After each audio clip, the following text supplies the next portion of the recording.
and I have to order a new phone and a new computer and stuff down the line now. I don't upgrade until it's absolutely necessary. So yeah.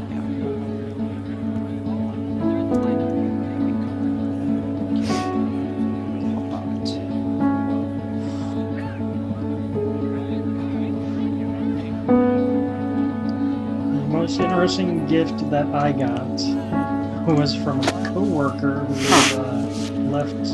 She was our secretary and left to retire, I guess. And she got me a jar of habanero dill pickles. Oh wow! Ooh. She knows I like spicy stuff.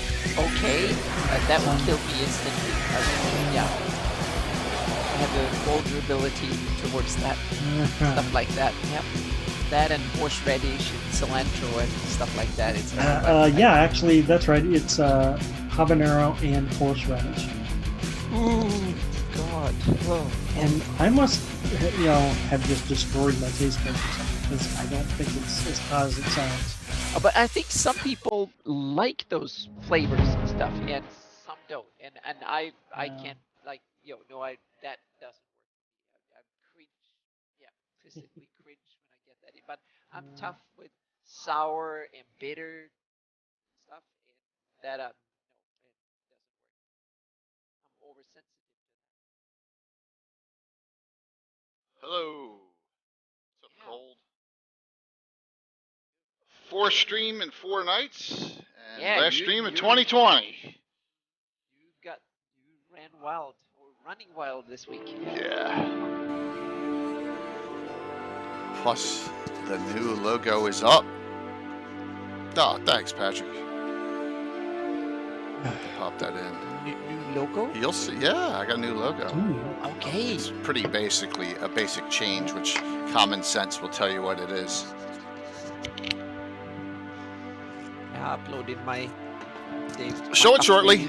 No, no, it's too big across there.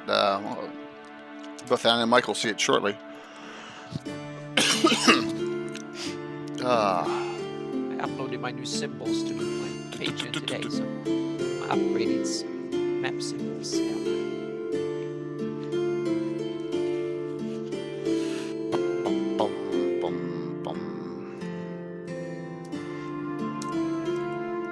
So, I don't know, in the last, 3 weeks, hey, what's up, Wiley? In the last 3 weeks, let's see, I have added new music, stinger transitions, and all sorts of other frills and pomp and circumstance to the stream, so I've tried to upgrade the look a little bit here. We got some more coming tonight, so. Yeah, the stinger transitions are working really well.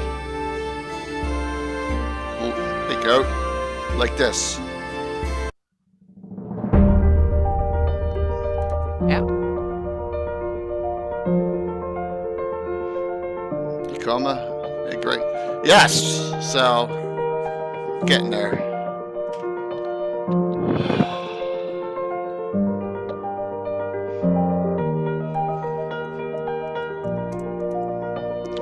Great topic tonight. What's that, Mike? Happy Need Fest. I'm just reading the chat. Yes, definitely. Great topic that I will admit I pilfered right off of Mike's Greyhawk. I was like, this is perfect. Great post, Mike. Because we talked about wizards, but we didn't talk about individual spells. And there may be some background talk on spells, so. Well, thanks, Scott. Scott, yours, oh, thank you, Amy, too. Scott, your shirt with a little extra surprise went out today, so you got your shirt out that you won last night.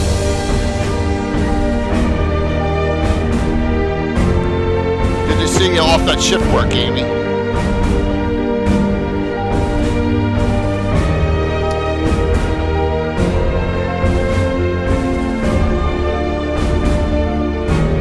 Please note, I'll say this now for Anna, Mike, and me, but I'm actually more at fault than the three of us.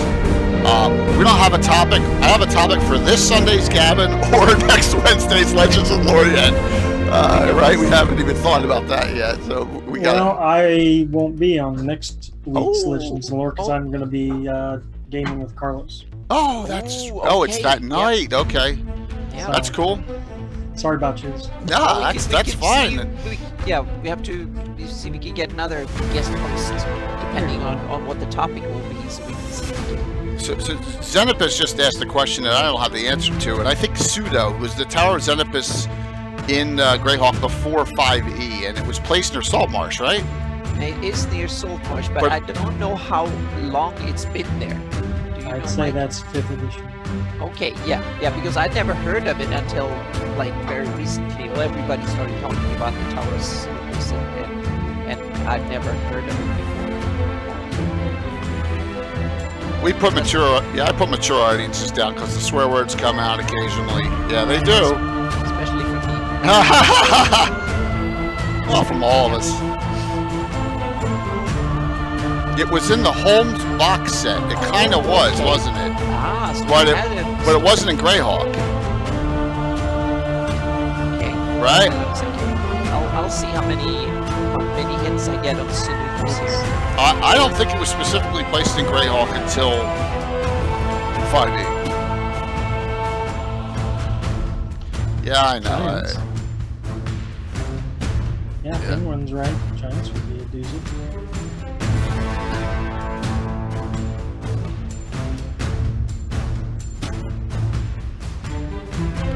Let's see. We got 1, 2, 3, 4, 5, 6.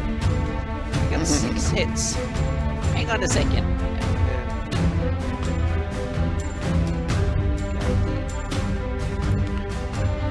Something called the Sinubus Archives.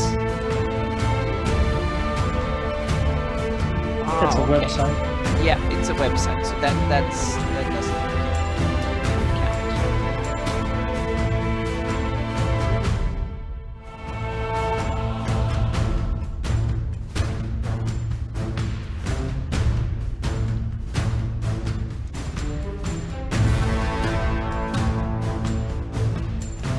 I only hit one wrong button last night. Hello. Or no. No, I don't Oh get no, any the other. cops. I got it now. I finally got it. Oh, here comes the Yeah, no other hard hits except Ghost of Saltmarsh. All the other ones are the Sinopus archives and. new logo tonight there, everyone. A very basic change, but you know, in 2 days, we're on year 41 of the campaign. So, got 41 on the shield now instead of 40.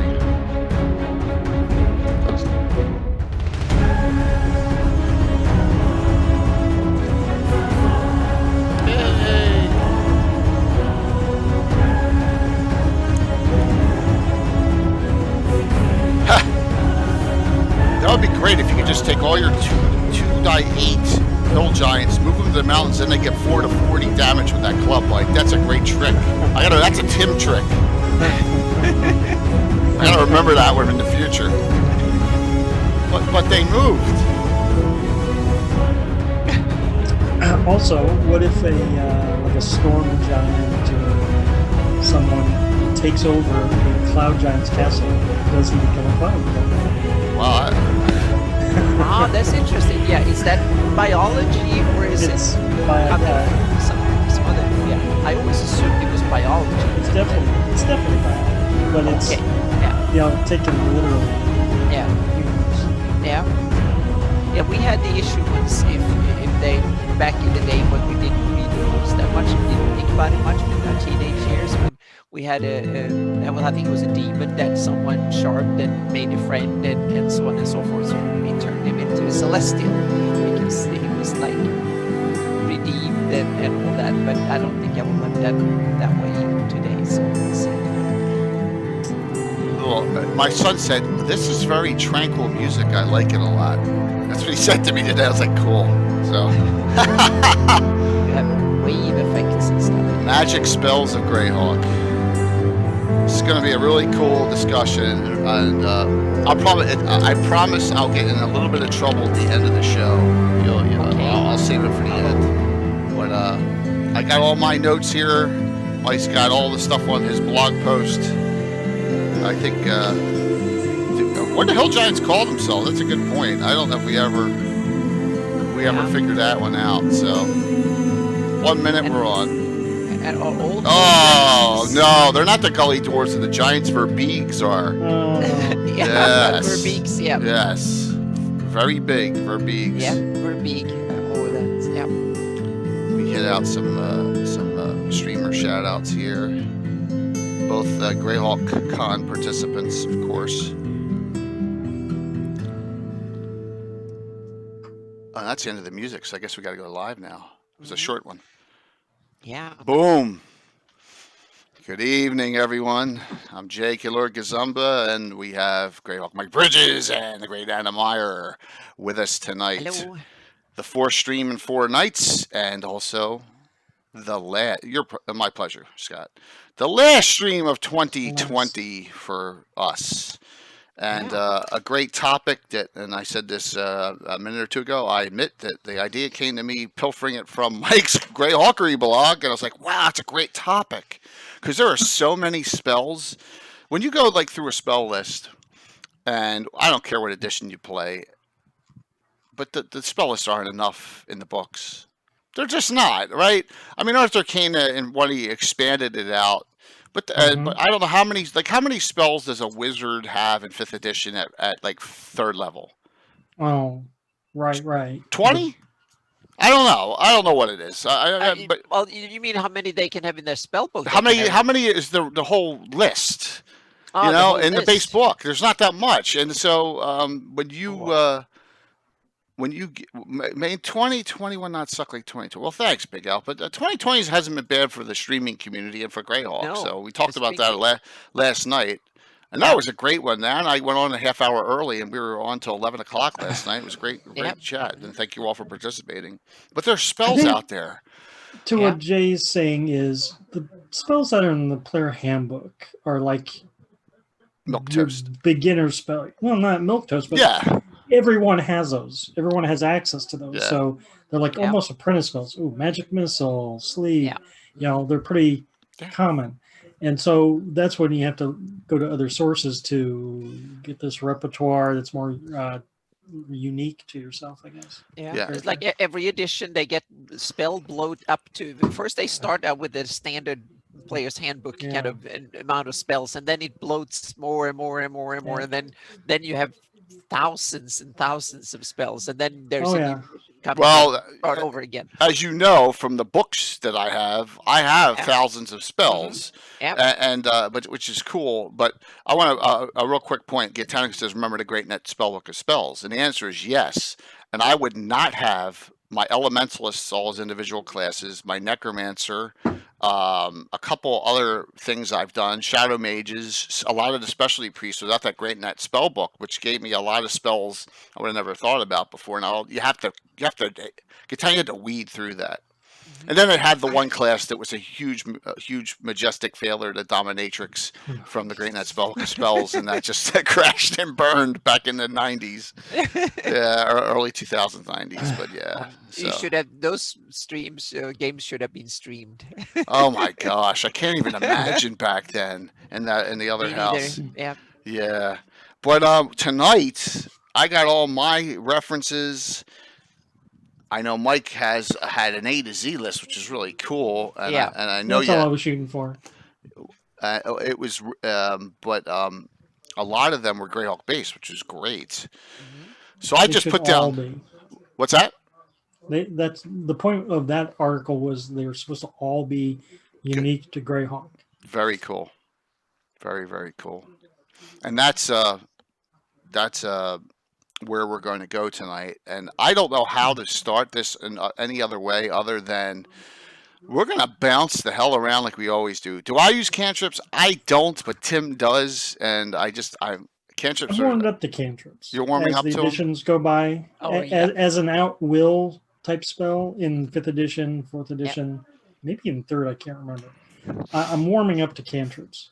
Oh, I love cantrips, and Pathfinder 2, they even scale up. So as the cantrips get more powerful as you level up. Interesting. Yeah. But So then if they're you're the not first level, cantrips. then the cantrips are Right. just basic. But if you're like above 11th, then the cantrips are real. They stay useful throughout the Okay. career. So, yeah.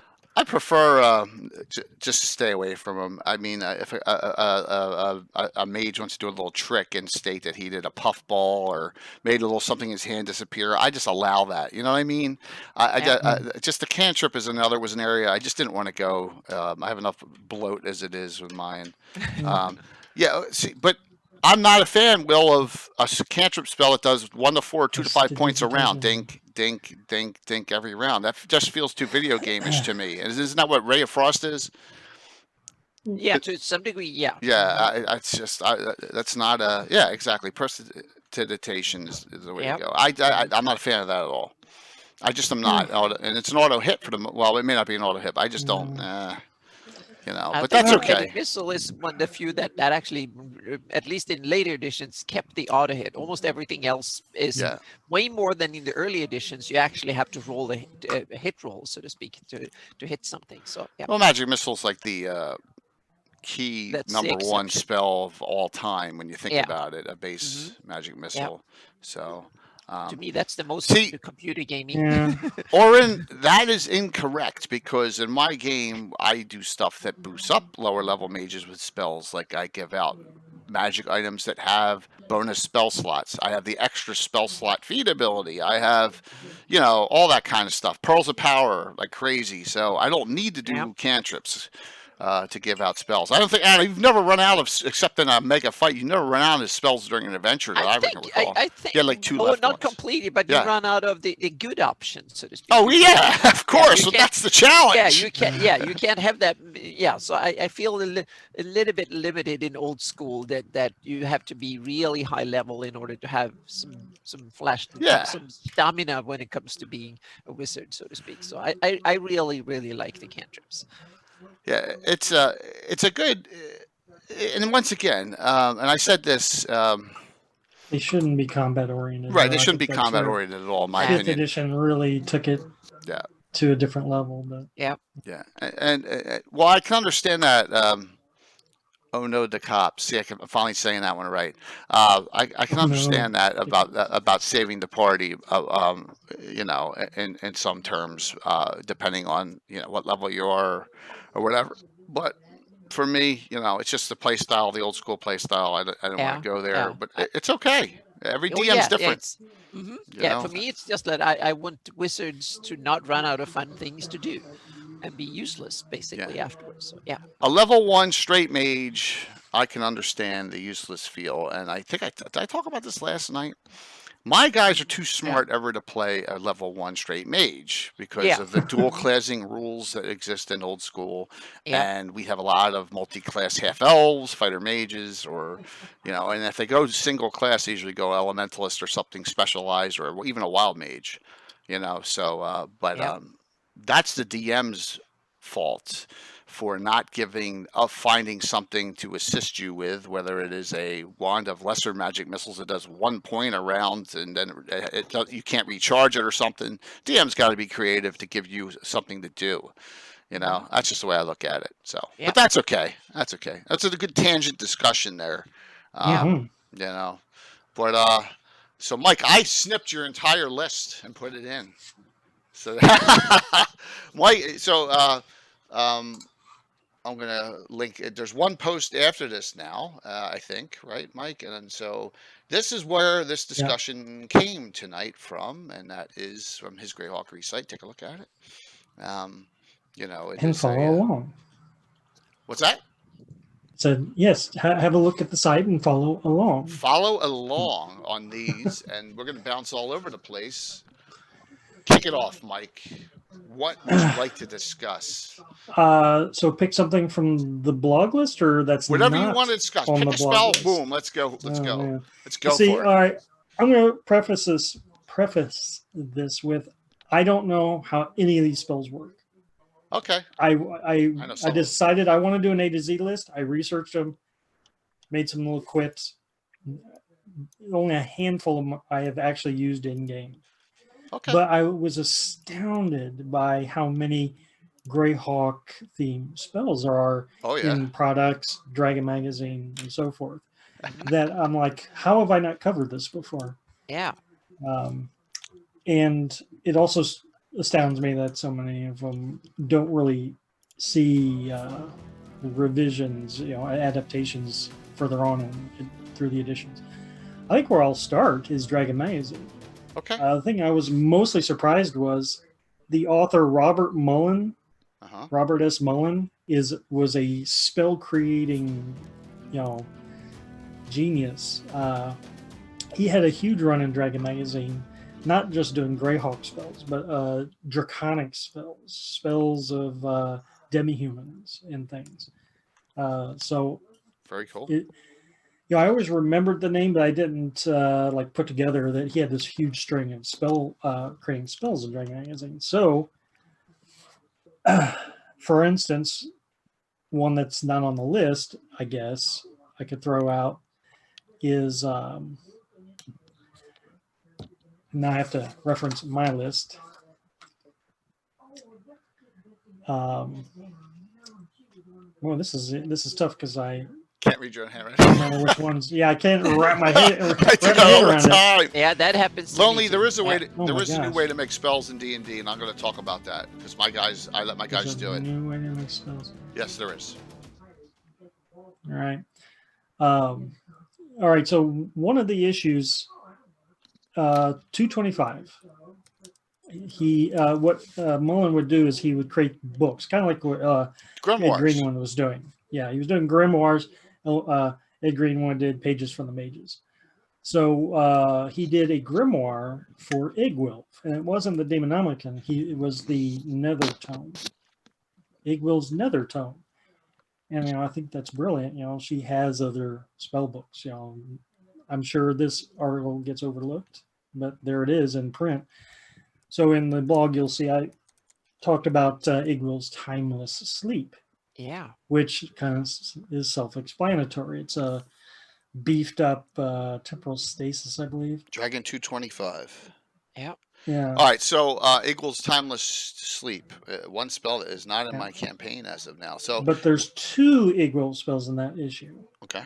And the other one is Igwilf's Lightning Cage, which also is self-explanatory. She's good at trapping things. It almost sounds like a prelude to a force cage. Yeah. To the force cage and to the what's the trap thing that was there?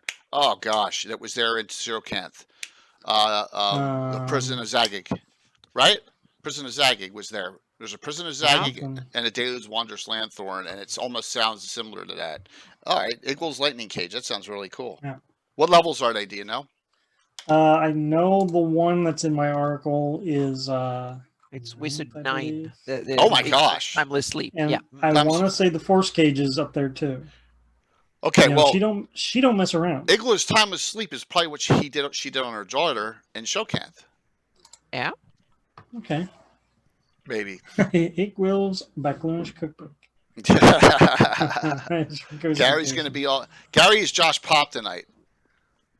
Just kidding. Yeah. Zarathon. That's awesome. Very cool. So wait a minute. Is there a third one? You said there's Igwilf's Timeless Sleep. No, that's Igwilf's Lightning Cage. There might be other. We have spells. Jaren's Prismatic Blade is in your article. Okay. Just next to it. Yeah. Whose is it? Jaren's Prismatic Blade. Yeah, the Mage of the Veil. Oh, okay.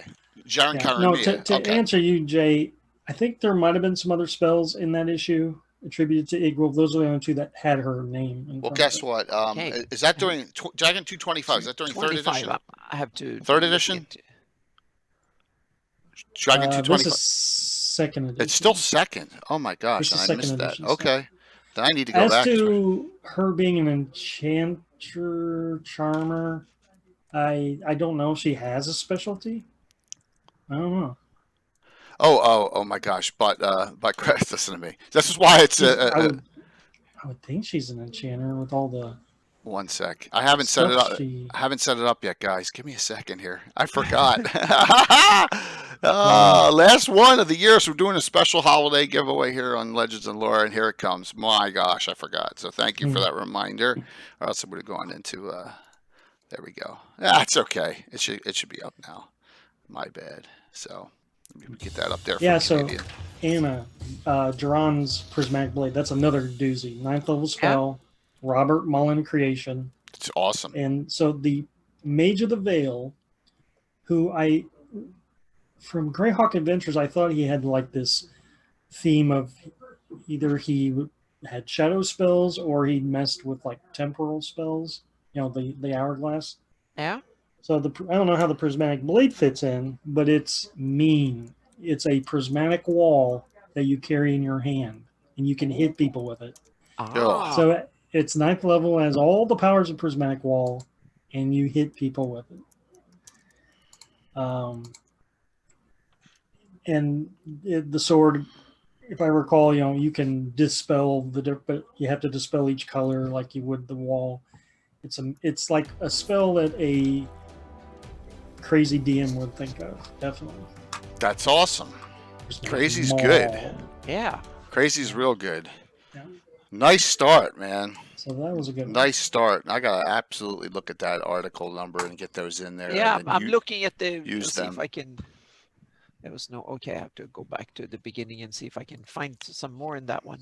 Yeah, Tasha's laughter is one where they made Equal Tasha after the fact, didn't they? And they said, so that's a tough call on that one. Yeah. But yeah, Tasha's I'll take it, though. Hideous laughter is cool. It's there, it's in there in the Unearthed Arcana. Yes. Or Unearthed Arcana. So by default, I think that makes it a Greyhawk spell. Absolutely. Yeah, I don't care who Tasha is. So Anna's looking up stuff. So yeah, I have pulled this out, and I was glad I already did this. But if you see, I have a list of every spell that I knew about from the entire Circle of 8 and some other wizards up with the reference to the books they're in and the level of the spell. Right. So I have them. I've had this because we have those Greyhawk mages too. And look, I even have Leomund in this list. There's Rari, Tensor. There's Leomund, 6 spells, and then Melf only has 2.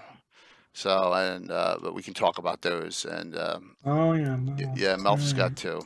And then you have. Okay, why isn't my thing spinning more? It's spun out here. One sec here. I gotta move that up. There we go. All right, and then I got some other stuff, and okay. So, Anna, you got one. I got some cool stuff. There's more cool stuff in Dragon 225. Oh, all right. In the 3 great grimoires, there is the Vecna's ineffable Veorium or something like that. And there is there's some cool spells in there. There is one spell that is written about that I don't see all the stats for yet, and that is the hang on a second here. Now I've missed the text here. But there's one for us that is depth perception. It's a 3rd level illusion phantasm. Perfect, right? Depth perception, is that because of the eye? Yep, something. Yeah, so that's one that is in there, and then there was a 9th level spell that was kind of in there. I saw it listed in the text. We'll see if I can see it. Yeah, we have Vecna's conflagration, 5th level spell. I think they will put that one in the blog. Yeah, you had that on the blog. Yeah. Okay. Yeah. That's all right. And turn lightning. Ooh. Yep. Turn lightning. That's awfully specific. That spell and too. And it's a level 6 abjuration. Yeah. Yep. So is that a Vecna spell? Yep. Those are Vecna spells. And see, that's a guy that should have dozens of spells. Exactly. He should have many spells to it. Yep. Yeah, I agree. But that was speaking of Vecna, I don't like usually hawking stuff, but did you guys see this? It's probably backwards, but the Eye and Hand of Vecna. No, we can see it. Yeah. Yep. Okay, Eye and Hand of Vecna, collectible. Eye and Hand of Vecna under glass, coming soon from Wizards of the Coast. First I've seen it. Oh, it's coming now, or was it? It's probably out now. Oh, okay. Was this something that was Yeah. supposed to come 10 years ago and then we missed No, it? no. That's new. Okay, cool. Someone out there, I'm sure, would. Yeah, get that. we have Vecna's Ultimate Abjuration. It's a 9th level spell. Though incomplete, a wizard able to understand will learn that it is intended to use by liches, serving to protect the lich from mind control effects. Yep. How do you mind including- control a lich? I don't know, but that's what it's supposed to. That's what the text says. Yep. Oh my 9th gosh. level. Yep. I'm going to have a disclaimer here because we talked about this during Tim's game on Monday night. 41 years, and we believe that one player character, I guess, Tim, I can't count the Monty Hall characters, that is brought out for first. 1 to 2 characters, or maybe 3, have been able to cast 7th level mage spells. Remember, magic usually goes up to 9th, right? We don't have anyone who even cast 8th or 9th level spells in the campaign after all these years because they're so crazy and the level difference, of the campaign. But so they're nasty spells. Off scrolls is another thing, but yeah, very crazy on that level. So, alrighty, all right, I'm going to throw something out there. Let's switch from mage to priest. Even harder to find. Not necessarily. There's some really cool here. Not necessarily. I use the evil, right? Oh, yes. You did one of them, Mike. Unless you're an evil mage, right? Well, right. Maybe, but let's. I know you have. I know you want to discuss Chain Madness. I'll let you do that one, but I'm going to discuss this spell that I use occasionally. This is ripped right off. Now, this book came out before Lord of the Rings movies, but this spell was ripped right off from Lord of the Rings. Okay, and that is Claw Cloud. All right. So, and Claw Cloud's 4th level. 4th level spell. It's on the Eyes of the Evil reference page 10, along with all the other specialty priest stuff. Okay. Wait a minute. Am I on the right thing? There it is. Claw Cloud. Okay. By casting a spell. Spells in it. What's that? So there's like a dozen IU spells. Yeah, and they're good. Plus, can you imagine if all the deities had that kind of? They should have. Well, at least the ones that are invested in various forms of magic. There's a lot of them, man. There's a lot more. There's a lot. Not as many as IU's has specifically, but you'll be surprised that there's some that out there you probably, that are here and there. You got to dig them up, right? The priest spells are tough. Druid spells are even tougher to find. So the Claw Cloud summons a flock of huge ravens or giant ravens as the priest desires. The duration is 1 to 4 hours per level, and the range is a mile per level. So these things are going out a long distance. It reminds you of that scene in Fellowship of the Ring. But and you can instruct them what to do, it's really cool. It's a cool spell. And then, Mike, why don't you talk about Chain Madness, what you put down in your article? So there was an anecdote 6th level that I used Chain Madness in my 2E I use war campaigns, because I believe that was even in the text of the book, how he was infecting the wood elves with Chain Madness, and then they would start fighting each other or something or other, and it spreads like a contagion. And so, it's a very nasty spell. I can't imagine what it would be like. And that was in the woods. Can you imagine like casting that spell in the middle of the city of Greyhawk or something? Yeah. It's super cool. And here's another thing. There is references to Chain Madness going through the Vespi, if I recall, in the Marklands book. So maybe that's what I. There's an absolute reference. I remember that there was a case of Chain Madness. They had to. I'm thinking it was in the high. Gosh, I may be wrong, but I think it was in the High Folk area of the Vespi. It was running through there. Because it's nasty and it's contagious, and it's kind of ironic for today's times. But, I was just good. But it is, and there's Josh. Well, in second edition, spells lasted. If you convert Chain Madness to 5th edition, well, okay, one round later you make your save and madness over. Yeah. Second edition, that was serious business. Oh my gosh. Yeah. Absolutely. Absolutely. A lot of things. Most Curses are permanent. So, yeah.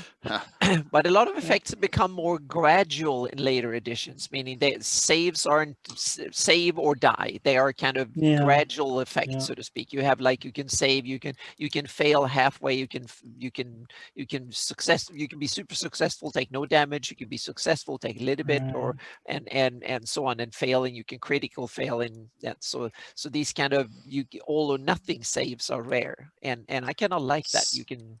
Yeah. So you have, I mean, But there's many awesome spells in I use those. there is, and there's also, I think you always use the magic items, not the spells. Well, there's great magic items, but bone chain is cool. Bone chain is an awesome spell. You take the I use priest can take, if it has a skeleton, it can take one bone from each it has a bunch of dead people. It can take one piece of each dead carcass, so to speak, of the bone, and place it 20 feet apart. And then when someone comes close, they pop up and become new whole skeletons, so to speak. So by doing that, meaning you can take one, there's 200 bones in a skeleton. That means that you can create 200 skeletons out of one, and you can place a whole field of them. And that's super cool. So when someone stumbles into it, they're like skeletons everywhere, so to speak. It's an awesome defense spell because you can put it down there. It's like a minefield. And it's will not stop real high level characters, but for low level characters it can be nasty. And then you can add, there are some other cool things like Turnbane and stuff that you can add into the mix. Turnbane is nasty because then the cleric priest just turning stuff does not happen. Meaning immunize himself from turning, so to speak. So there's so and for me those spells make perfect sense. They are really thematically correct, I think. Speaking of thematic, IU's has a lot of undead spells and magic, and I'm really wondering about that Orcus versus Grazit father stuff. But also but that's one thing too. That's one. And the other thing I think that IU's is trying to compete both with the Orcish and Nerul and others when it comes to the death domain, so to speak. He's treading into those turfs. He's very necromantic. So you have to remember another thing too, that on this expanded specialty priest list, they moved necromancer spells, which came into the game in second edition, and there's nowhere near enough in second edition to create a necromancer class. That's why you have to go beyond it. But they have wizard spells in the IU specialty priest list, which gives them a whole nother capability, because the spell Spectral Hand is a great abuse spell because you can do all sorts of things through spectral hands. So and that's that's, if you're of a good alignment, you can heal, and if you're a bad alignment, you can do all sorts of nasty touch spells like Vampiric Touch. Thank you, Sean Geek Dice. How are you, man? Happy holidays to you. 17 months. My gosh, where'd the time go? Unbelievable. So what other I Use the Evil spells have you employed against Well, your here's player? the thing. I Use the Evil spells are in 3 places. That's place 1 is the I Use the Evil reference. Here's place 2. City of Skulls or no? From the Ashes Adventure cards. Priest spell lists. Okay? So we have 2 of them, and they are Screaming Skull and Vampire Mist. All right, and they're level 5 and 6. Remember, I Use Priest can't cast 7th level spells, so 6th is as high as it goes. So there you go, Screaming Skull and Vampire Mist. So they get added to the list as well. Screaming Skull's a nasty spell because it causes fear. One of Bill's characters has a staff that has a Screaming Skull effect on it, which is really nasty on baddies. And Vampiric Mist is exactly what you would think. It's sucking up your blood out of you. And the fog, it's a fog that travels. Yeah, it's pretty nasty. It's fun. Is Screaming Skull a fireball analog? I don't think it is. Fireball with a audio component? No. This skull attacks. Skull has AC 0. This is 1E2 rules. 21-inch flying rate, 4+4 hit die, and it bites for 1d6 damage. The bite causes fear. Yeah. And when it screams, all creatures within 10 feet are affected by a fear spell. Yeah, it's almost like a sentient skull that goes out and attacks. It's fifth level. I think it should be fourth, but it's fifth. So, and then there's one other spell, and I forgot it. It's in my creatures book, but it's really hidden. It's on the back of the monster lists from the Greyhawk 2E Monstrous Arcana sheets. And if you go on the picture of a Thassalos, okay, on the back there is the spell Create Thassalos. It's 6th level, and it's Priest of Ayus only. And I mean, 99% of people probably have completely missed that spell. And it tells you what you need to, because a Thassalos is a golem. It's not an undead. You know, that is the third location that I found in that 1E, 2E realm, spells from Priest of Ayus. Yeah. So, pretty cool. Yeah. And then I compiled the list, and that's the baddie purple specialty priest list, which hopefully we're going to have that one in Legends and Gavin. As soon as Dennis Malden gives me the go ahead, we'll do the specialty priest show. But yeah, so we got that list together. So I just got some great stuff. What's that? In chat, Cold Steel Penguin's bringing the pain. I used the Lord of Pain. Yeah, his little cantrips there. Irritable bowel syndrome. That's a dominatrix had that too in my game. Trust me, you don't want to go there with the toilet humor, man. I mean, as far as in the game, it just gets old fast, you know. Twink, thank you very much. Thank you very much for the sub. So we got through some priests. Hype train. Awesome. Wow. We got a good question. Go for it. What was the question? Yeah, from Aldaron TUC2. Do you keep all the spells together, Jay, or do you have to dig around in different books when you need to reference them? Okay, so here we go. I'll show this real quick. The answer is no. I won't give these out unless there's a reason. Okay, I keep this pretty tight to me, but here's my NPC specialty priest. Okay, here's all the lists of approved specialty priests in my campaign. That's where I'm going to get in some trouble later on, but here's a list of them all. All right, and this is just the NPC ones, like Ayus, Narol, the Earth Dragon. So we go to Ayus real quick, and I'm going to show you my magic here. Oh, I've added a bunch from other references in 3rd edition, but here's the Ayus priest list, and normally you have the title, and if it's in Player's Handbook or Untitled Arcana, then there's no reference to where it is. But then, like for example, you come down here, Detect Undead, Necromancer Player's Handbook 2, and it tells you exactly what book to go to. If it's a photocopyable thing, then like here's all the spells from the Eyes of the Evil in here, and the other ones. So they're here, and quick reference. And that's why I have that stack of books behind me, right? You know, I used to cut articles out of Dragon Magazine. Oh yeah, I still do. Back in the day, I had binders. They're still sitting up there. But I wish I hadn't. I copied. Mike, my entire Necromancer list is from Dragon magazines cut out all over the place. Half of the spells. Yeah. You know. Nowadays, I use a tool called Legend Keeper that I put all the stuff in. I used Evernote for like 10 years. I had all this stuff like that in Evernote, and then I moved it to Notion like 3 years ago, or 2.5, 3 years ago. And then I had them in Realmworks like 5, 6, 7, and Realmworks and Evernote. And then Realmworks kind of stopped developing. So now the latest tool I picked up like 6, 8 months ago, and I spend like an hour every day or something putting stuff in there, and it's awesome. You can have all the spells, rules, and everything, and it's indexed, and you can search and stuff. It's fantastic, and you can have the players. You invite the players to be part of it too, so they can automatically get all the house rules and stuff. So I can really recommend Legend Keeper. Yeah, cool. The covers used to fall off my Dragon magazines. And I would. And now you're like, oh my gosh. Yeah, I never used the original. No. I always photocopied and put it in and stapled it. And sad thing. I remember gluing together, and then I made a photocopy of the copy. So I kind of cut out the pieces and then copied them and put it together in binders.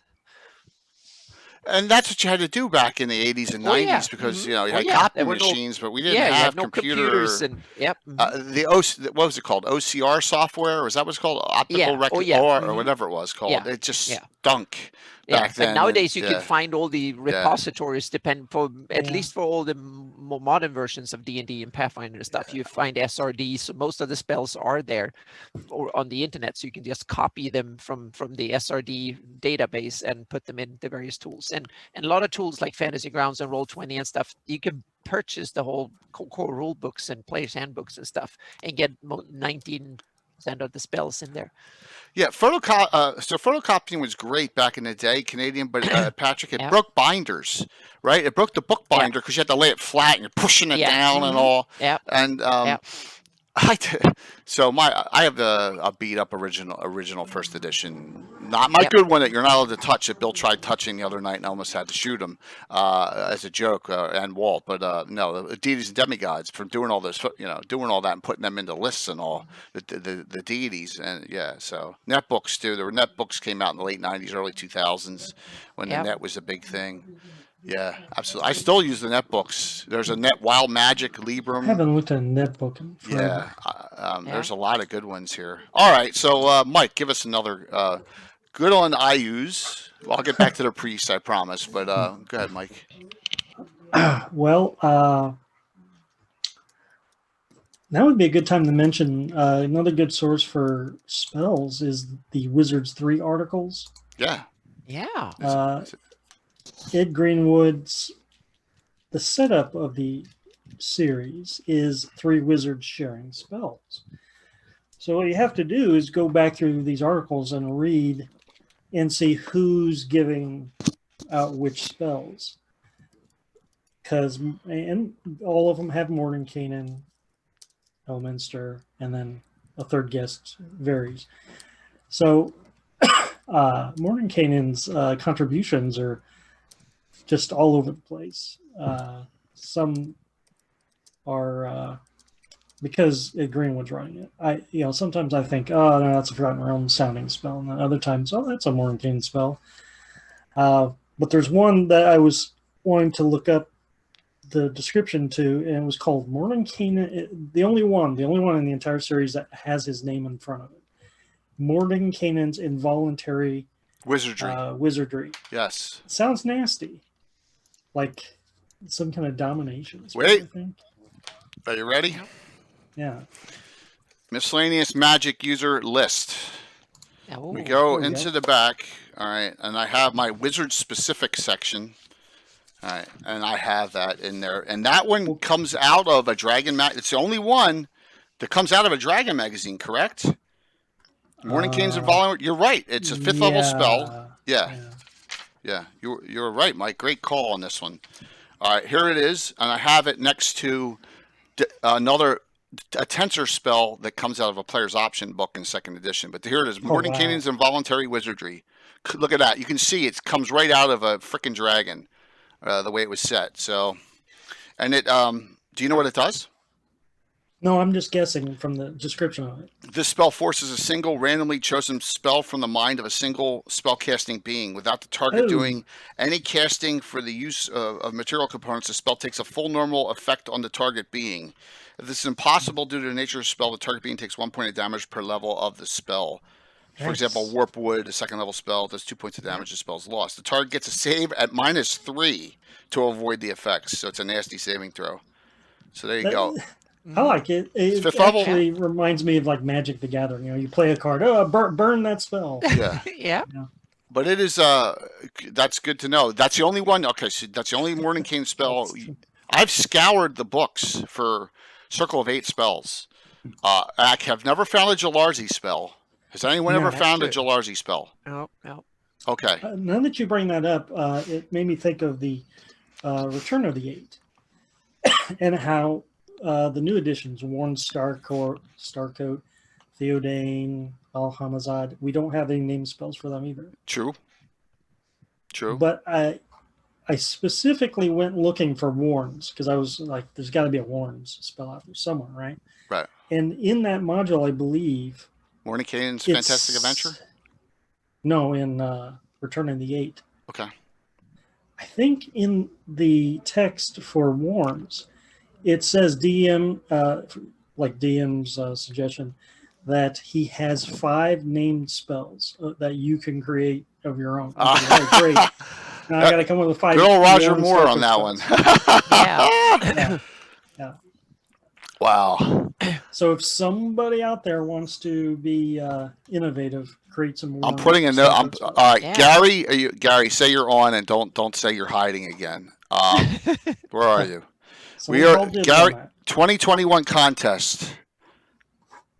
Circle of 8 spell Yeah. contest. Yes, that's Okay, a great got idea. that? 4 wizards we don't have spells for. 4. Yep.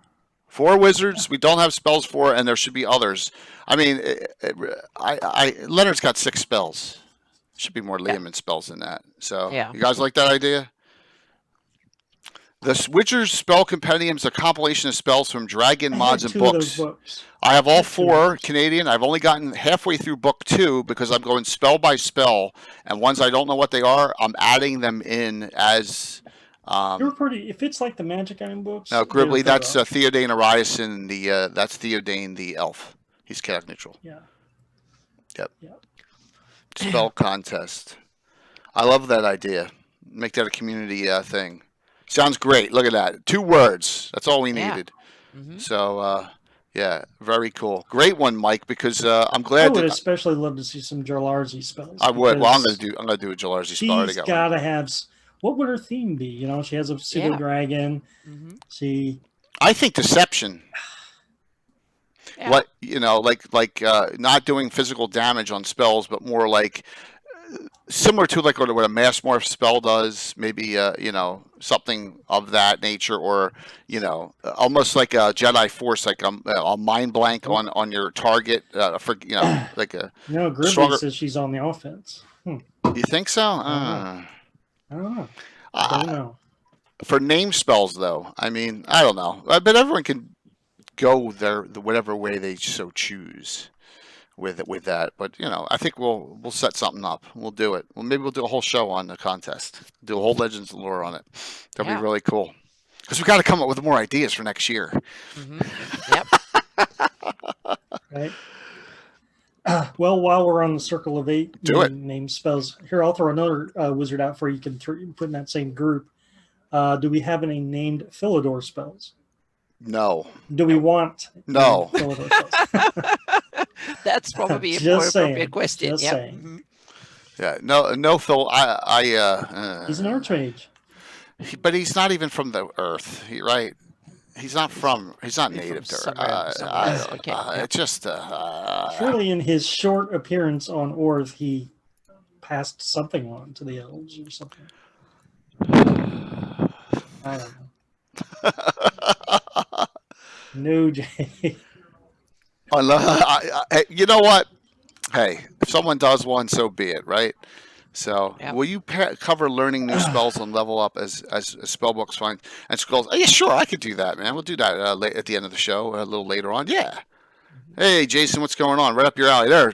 So, in response to X Circle of 8 members, does anyone know of any spells beyond the 6 I have up there? Trap, Tiny Hut, Secure Shelter, Lamentable Belabyrinth from Monster Arcana, Hidden Lodge from Player's Option, Secret Chest from Player's Handbook. Does anyone know of another Lehman spell? Not yet. I go through the papers. Okay, I think that's it. I mean, I've combed the world, and if I missed one, those are the 6 that I know of. Yeah. So I'd love to do Leonard justice and find something else he wrote on a spell, but I think they're the only 6. Now, we know he wrote Nystel's Magic Aura, too. Yeah. All right, so. But that's not the Lehman spell. Well, maybe. Lehman was whatever he was. Yeah. Whatever Liam was. So, Liam was in and out or whatever. He was you could probably put Nystel's Magic Defender Aura of 8 or whatever that was. Back in the day. I'm sorry. Answer Linder's question. How hard is it to learn new spells in your campaigns? I used to be really stingy. Yeah, I agree. If it was a name spell, I always made them find those spells. Absolutely. Just choose it when you go up a level. Yeah. I'm softening on that though. So Go ahead, Anna. Oh, I was going to say, the system I use is I have like learning points. So you need 10 learning points in order to learn something. And to get the first one, if you just want to learn something, oh, you heard about, there should be a magic missile or like some spell. You only heard about it. You have no clue how to get there. Then it's almost impossible.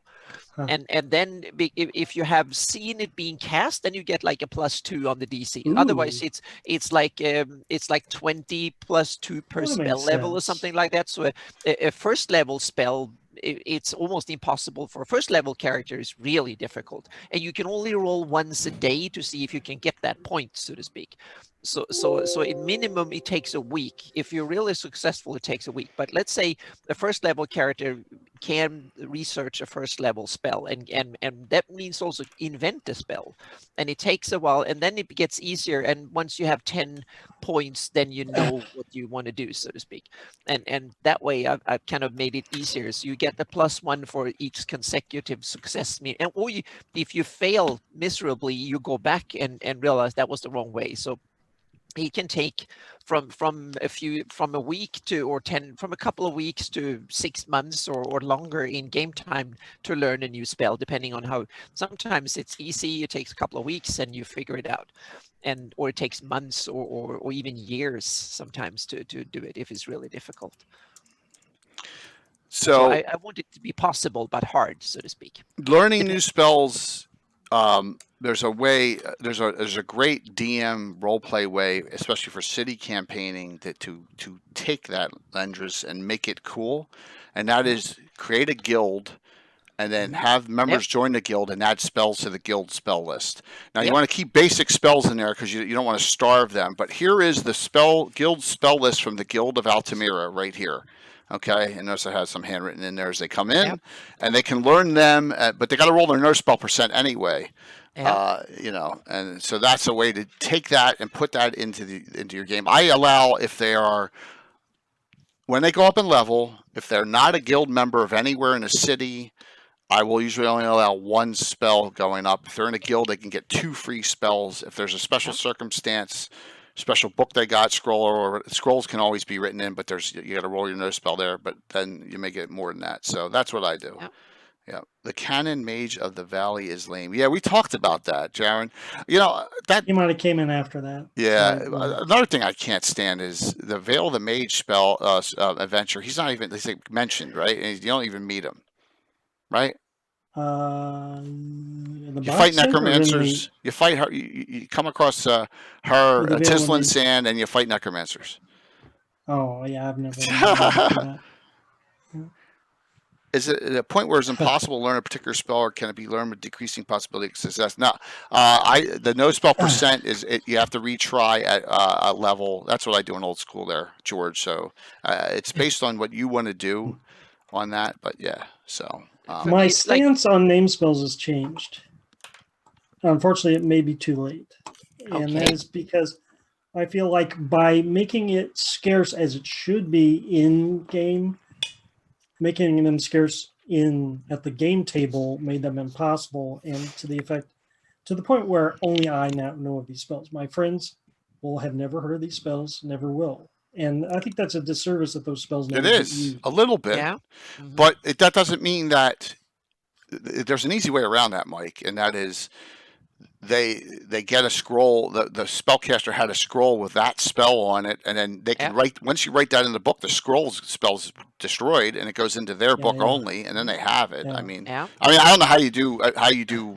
No, I'm just saying that if I'm not doling it out, right, or if I'm not telling them, "Hey, look at this article," they're never going to know that spell exists as an or an option. Yeah, okay. Yeah. But I simply assume that high level wizards and also powerful like kings and whatever, they will have, that's part of the knowledge secret assets of a kingdom, or meaning their libraries will have spell books and scrolls and all sorts of stuff as a say, meaning that's knowledge they will herd. Everyone of power will that has the ability of using magic will hoard these things like state treasures, so to speak, and that's why you can. And if you become, meaning if you become a wizard employed and you kind of swear fealty to a king or something, and you're a wizard, then the king might realize that, okay, give the wizard some of my treasures, meaning let them spend a week and copy some spells in selected spells from the spell books, from the state archive, so to speak, from the court wizard gets ordered to teach some spells so the sources like that is something I use a lot, because it's something that is knowledge that the king wants. Yeah. Someone was asking Yeah. in chat if I ban any spells. There's been a few in this book. Yeah. I haven't banned any outright yet, but there might be some I've found that I've never told my players. They haven't found it. But I want to go back to, I used just a little quickie. Sure. Again, and there's a spell, summon Varangoin, these abyssal bats, is one of the spells. So I use Priest of Ayus. Yeah, exactly. I use, yeah, Priest of Ayus.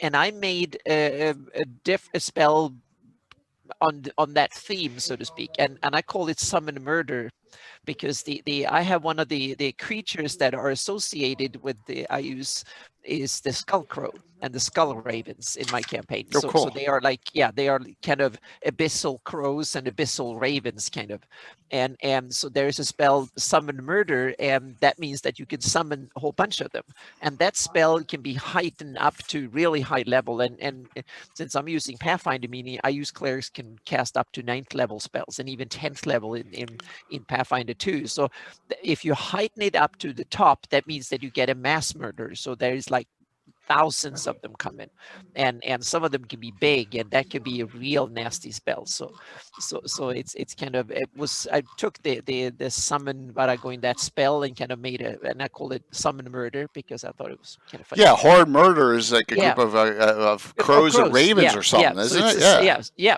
So it's Summon Murder. So then it That's goes cool. Summon Mass Murder when you heighten it to like That's 9th level idea. or 8th level. Yeah. So here's something for you, those of you who don't like low-level mages. The tensor spells in, well, first of all the spells in here are pretty cool. This is like the number one thing I think that they got right. Well, two things is the unique magic items of Greyhawk and the spells in here. Spells. The book and the spells in this book are unbelievable. So let's go to tensor. Here, this will solve all your problems. It depends on you as a DM. Now, Anna's character Imri has one of the first level spells in here, Tensor Steady Aim, which allows for a little bit of abuse in a 1e 2e game. She could do her full movement rate and still shoot in the same round. All right, and it lasts a turn per level. So if she's a 7th level mage now, for over an hour in the game, she can just run her full movement rate, shoot. And not have, because you're not allowed to do that. It's 10 foot, and that's it. So that's a cool one. Tensor's Deadly Strike at 3rd. All melee attacks made by the caster. These are only on the spellcaster. You can't abuse this and put it on a specialized fighter. Does maximum damage. But if you're a multi-class fighter with mage, you can. I was going to say tens that these are very thematic, because Tensor have these warlike fighter-like spells. That's his thing. Yeah. Yep. So. That's funny. Are you certain? Then you have Tensor's Master of Arms, which makes this one only affects fighters. It turns that fighter into a specialized fighter with a weapon. So if they're proficient with a weapon, it becomes specialized. And then there's Tensor's Running Warrior, which allows you to melee the same way as move your full movement and attack. And I don't know what that would happen in 5th edition, but remember this: Joe Block did all of these in a 5th edition format, which you can find, I guess, on Greyhawk Nerd. So all these spells are done in 5th edition. So if you're a 5th edition player, you have access to them. I think he didn't exclude any of them. I think he may say there's 1 or 2 he couldn't do, but they're almost all in there for 5th edition. So it's a great resource for you all. I like how Tensor is trying to make up for a cloth-heavy group. So he's trying to make spells that'll make him more combative. Absolutely. I always like that. Because everyone knows Tensor's Transformation, which is the highest level spell, but then you got all these other spells in here. And then there's that Tensor's Destructive Resonance, which is in the player's option book in 2nd edition, which does like a vibration. One of those epic spells? No, that's called Tensor. All right. Here, so let me go to Tensor. This is in the high-level campaigning book. Yeah, great point here. Let me get on to I Tensor. think I took that book to work. I have that book. Oh, what? Yeah, we go down. It's Can't take them to work. it's on the Yeah. list here. It's for display. Tensor's Ah, Telling okay. Blow. Yeah. Tensor's Telling Blow, 9th level, DMO, which is DM's option, high level of campaigning. Tensor's Telling Blow, the area effect, the range is sight. Okay, so if you're on a mountain somewhere, if people That are is a great range. right, sight. Yeah. Wow. If you see a combat, you can cast this and target this in the melee combat. I think it's a 60-foot radius. It does 20 die 8 plus 20 or something insane to everyone and force damage. Everyone in the area Wow. effect. Half, save for half. I can imagine a dragon with some really cool sight, or someone who can cast spells that can see things 50 miles away on a clear day. That can be amazingly devastating. Yeah, wow, absolutely. That That's was an 9th level. Awesome spell. Now you made something interesting. I'm going to use that in my campaign one way or the other. That is super cool. Yeah, so it's in that second edition book. Yeah, that's insane. That's sick. I need We to used find to that book make here. those high level spells all the time. And it got to be like Dragon Ball Z or something, you know. Yeah, exactly. Like this that big is power struggle. You know, I have the book here. Bigger. Here it there is. it is. Yep. Yeah. Yeah, that's it. By Skip Williams. Yep. So that explains it. Yep. Mm-hmm. Yep. Sorry, Skip. It would include Wizard Eye sight as well. I don't know. You have to look at this. I think it's physical, just physical eye appearance in there. I don't think you can cast it through a wizard eye or crystal ball, I believe. But then again, it may not be that descriptive in the spell. I'm doing it from memory because no one in my campaign is ever going to cast that. It's so hard to find. That's the kind of spell you don't want to give out lightly, right? But Lenders is asking if there's any spells that replicate the red and colorless fire. No, there's an there item. Are some minor effects similar to it, but if you wanted to recreate the full thing, I would probably use that book that Anna just had. Yeah, I use rituals for that. Meaning that makes sense. You have to have many. They take days or months to cast, and you have to have many spellcasters combine their efforts in order to cast them. And also the effects are noticed gradually, so they don't happen hiddenly and then they go off like bang. So if you're in the area, you can see that something is going on, so you can start stopping it, so to speak. So that's how I started to, because I realized these effects are there, so there need to be rules for them. So I kind of put in rules. So these are high level rituals, and you have to kind of research them, and they're like a spell, but it takes a long time to cast, and can take minutes, hours, days, or even months. And you have to have many wizards or spellcasters that combine their efforts. And sometimes you might have to have a divine being or something of a certain level in order to support it. Otherwise, it doesn't go off, or something like that. It could be all sorts of things, components for it. That's how I dealt with stuff. I'm just reading. I'm reading chat. I'm sorry, Anna. Everyone in here is as bad as Tim. So with this Tensor's Telling Blow, can you cast it through your familiar? Can you cast it through a wizard eye? They're trying to every little sneaky ways of trying to abuse the spell. It's so funny. Oh my gosh. They have magical duels. It's a long chapter in here that seems to be really interesting. All about magic duels. Yep. Oh my gosh, that's so funny. But so West asks, and this is a spell effect question: if someone casts heat metal, his buddy casts banish on the same target, does the heat metal end or follow the banish character? Here's a little known fact about heat metal that happens in 1E, 2E, and it's in the Dungeon Master's Guide that a lot of people don't know. But if you cast heat metal and magic armor, the armor gets a saving throw. Anything that's magical, it's not a no save like it is with a non-magical item. Number one, and then number two, I'd say that the banishment supersedes the heat metal in my opinion there. So what's the resource for those 5E spells? Can you, Mike or Anna, someone in chat, can they link Greyhawk Rodner's site? I think there's a link for it in the article I posted on. Okay. Go. All right. So let's go to Mike's site, and then there should be a link for Joe Block's Rodner. Hold on 1 second. I'll pop that up. If you go to Bigby Silencing Hand. Mm-hmm. Yeah. I have a link there. Bigby silencing hand. There is a link on the Greyhawk A to Z spells too. How do you feel about the counter spell to null an opponent's spellcaster spell? Well, I love to spell magic in that use, but you have to win initiative in my game to have it prepped up. So I see no problem with it, but I don't know how the effect in 5th edition works. It probably works too well. Sorry, but you know, I don't know Canadian about that. Yeah. The way I use Yeah. I've done that is that you have to use Arcana or spellcraft so you can identify the spell being cast. And then you have to ready an action so you can kind of you wait and in Pathfinder 2nd edition now you can have like a special feat, so you can have a reaction done. So when you see it, you cast like an Arcana, and if you can figure out what spell it is, and you either have, if you have that spell in your repertoire and you cast it, then it's an automatic. If you use detect or dispel magic, then it becomes a chance depending on how, if it's a more powerful spell, the chance go down, and otherwise it goes up, so I to speak. like And then the reaction. Thing, like, react, or you use Featherfall as a reaction. Yeah, that's one way. Or you can simply say that I'm waiting, and if something that wizard is casting a spell, I try to dispel it, so to speak. Absolutely, that's the way I do it. Yeah. So you wait I can and ready an count on action my to do hand.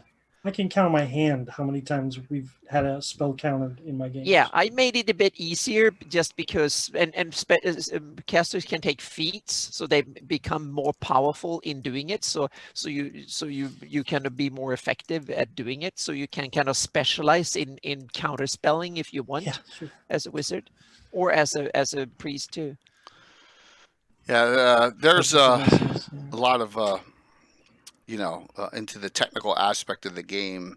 Yeah. A lot of things that I guarantee you we all do it a little differently, right? Like, buffs, and it's a bit in various, in 3rd edition they had rules. That's, I think, was the 1st edition that had rules for it, and then other editions. We had to make it up on the fly for the most part, you know, in old school and kind of. And PF1 and PF2 also have rules for it, and I kind of tweaked them a little bit. Yeah. In PF1, I made it. I introduced a couple of feats. So if you were a wizard or a sorcerer or a cleric of some sort, then you could specialize to become better at counterspelling if you wanted to, but instead of specializing in something else. Smart. That's cool. Yeah. All right. Let's stick with the circle while we have this out here. Yeah. Nystol has some great spells. Okay. So Nystol is therefore a mage or like an NPC in the campaign. Yeah. Well, remember we have our Greyhawk mage class, our specialties magic user, which studies one of the 8 and can have other spells, but they usually they specialize in one of them, right? And so Nystol has what's that? It's cool. Yeah, that's the way to do it. Yeah. So you have Nystol's Flash, which blinds. Nystol's Blazing Beam. Okay, now this is only 2nd level. And the range is 90 feet plus 30 feet per level. It's a long range out, and it does a parcel of energy from which positive material plane to the caster's hand, which fires a ray. Except for undead, a creature struck is entitled to a saving throw, and it blinds them. But here's the deal. An undead creature struck by the beam is entitled to a save.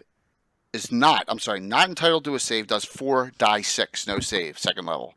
All right, and that's pretty net. It's single target, but still, that's a huge spell for like a lot of our anti-undead hunter types. Nystol. He has a lot of crystal spells. Nystol's Radiant Baton has all the colors of the prismatic, and they all do different bonus damages. Now they don't do a lot as much as a prismatic sphere because it's only 3rd level, but they do, each color does something differently. That's a cool one as well. Nystol's Grew Conjuration, that's 4th level. It's exactly what it sounds like. Yeah. Whatever happened to Grews? Yeah. After Monster Manual 2, they disappeared. Right? GRUE. Yeah, Grew. Yeah. Grew is a minor evil elemental. Okay. Never It's heard in of them. it's in Monster Manual too. There's Oh. all four Hargrin, Chagrin, whatever grooves. Yeah, Oh, now I yeah, started to ring a bell somewhere. yeah. Yep. Mhm. Yeah. So yeah, have you guys ever created your own spells a lot? Yes, Patrick. I'm going to Yes. explain what I do. We'll do that near the end, I promise. Because I did a show on a Gab, I think I count like 12 spells total from my players over the 40 years in the campaign, roughly. Because yeah, brews are cool because they're lesser level. Yeah, here it is: Hargrin, Ildris, Chagrin, or Vardig. They're right in there. Um, and you have to pay them 500 gold pieces worth of interest to the group, but they are evil. Fourth level. So there you go. So if you don't have, if you're an old schooler, 1, 2, or 3, or whatever, third you can go either direction, and you should seriously get the flavor of Greyhawk in your game. Use some of these spells in here. And if you're 5th edition, get Joe blocks, download it, and use them. You'll be thankful you did it. Because you know what? And this goes to any edition. It gets tiring casting the same spells over and over. Mhm. It is. You need a little change up, and I think that's why my guys love the variety and flavor in all different classes and all because they don't know what's coming at them half the time. No, Yep. they bitch about Yeah, it, but spells. yeah. That's something you should try and do in every Yeah. campaign. You should have at least 1 or 2 new spells. Thanks, Jason. Or tweaks of spells, so to speak, that some high level villain of some sort can cast that the players had never encountered before. At what happened when you both played in the Eric Mona adventure with the Flesh Shiver spell. Okay, and look, and then they recast it with a Pearl of Power, right? So no one knew what that spell was about, but it's a published spell, and no one had any idea. Mike, roll 5 times. What? 5 con saves, and that's those kind of moments are, If it wasn't for the hero points flying that night, Gary's character would be dead. We wouldn't have survived. Yeah, so, exactly. Jay, would you allow a wizard or a spell caster with this same class as the villain learn whatever spell the villain? Okay, yeah. Yes, good. but that was Necromancer. Uh-huh. Flesh Shiver is Necromancer only in my campaign. So only and you don't allow PC Necromancer? No. Yes, I do. Yes, I do. I don't allow. They're not a wizard subclass. They're their own class. So Bill's character, Salin, is a Cleric Necromancer, multi-class. Riff, Walt's dual class, Fighter, Necromancer. There you go. There's Necromancers in my game, and they're all of a little bit neutral to saucy evil taint. Yeah, you have to have Necromancers in the game. They have to be there. Yep. A Soul specialty. I think Elementalists come from the Soul background myself, and Wild Mages too. That's just my opinion. I never really thought about that. Yeah. Is that the list for 5e? I'm not sure. Let me see. Someone linked it to me. That is it. That should be it. Armin, Wizards of the Flannish. Yeah. That's it. Wizards of the Flannish. Yes, I've used. I forgot which, but I remember using it back in the day. So we'll see here. Orcus, that's cool. Cobalt Press 5e Deep Magic. By the way, we're giving away 3 $10 Cobalt Press gift certificates tonight. We're going to give away in the giveaway $30 to Troller Games, $25 to Reaper, and because 3 Cobalt Press $10 ones tonight. 5 giveaways to finish up the year strong. So.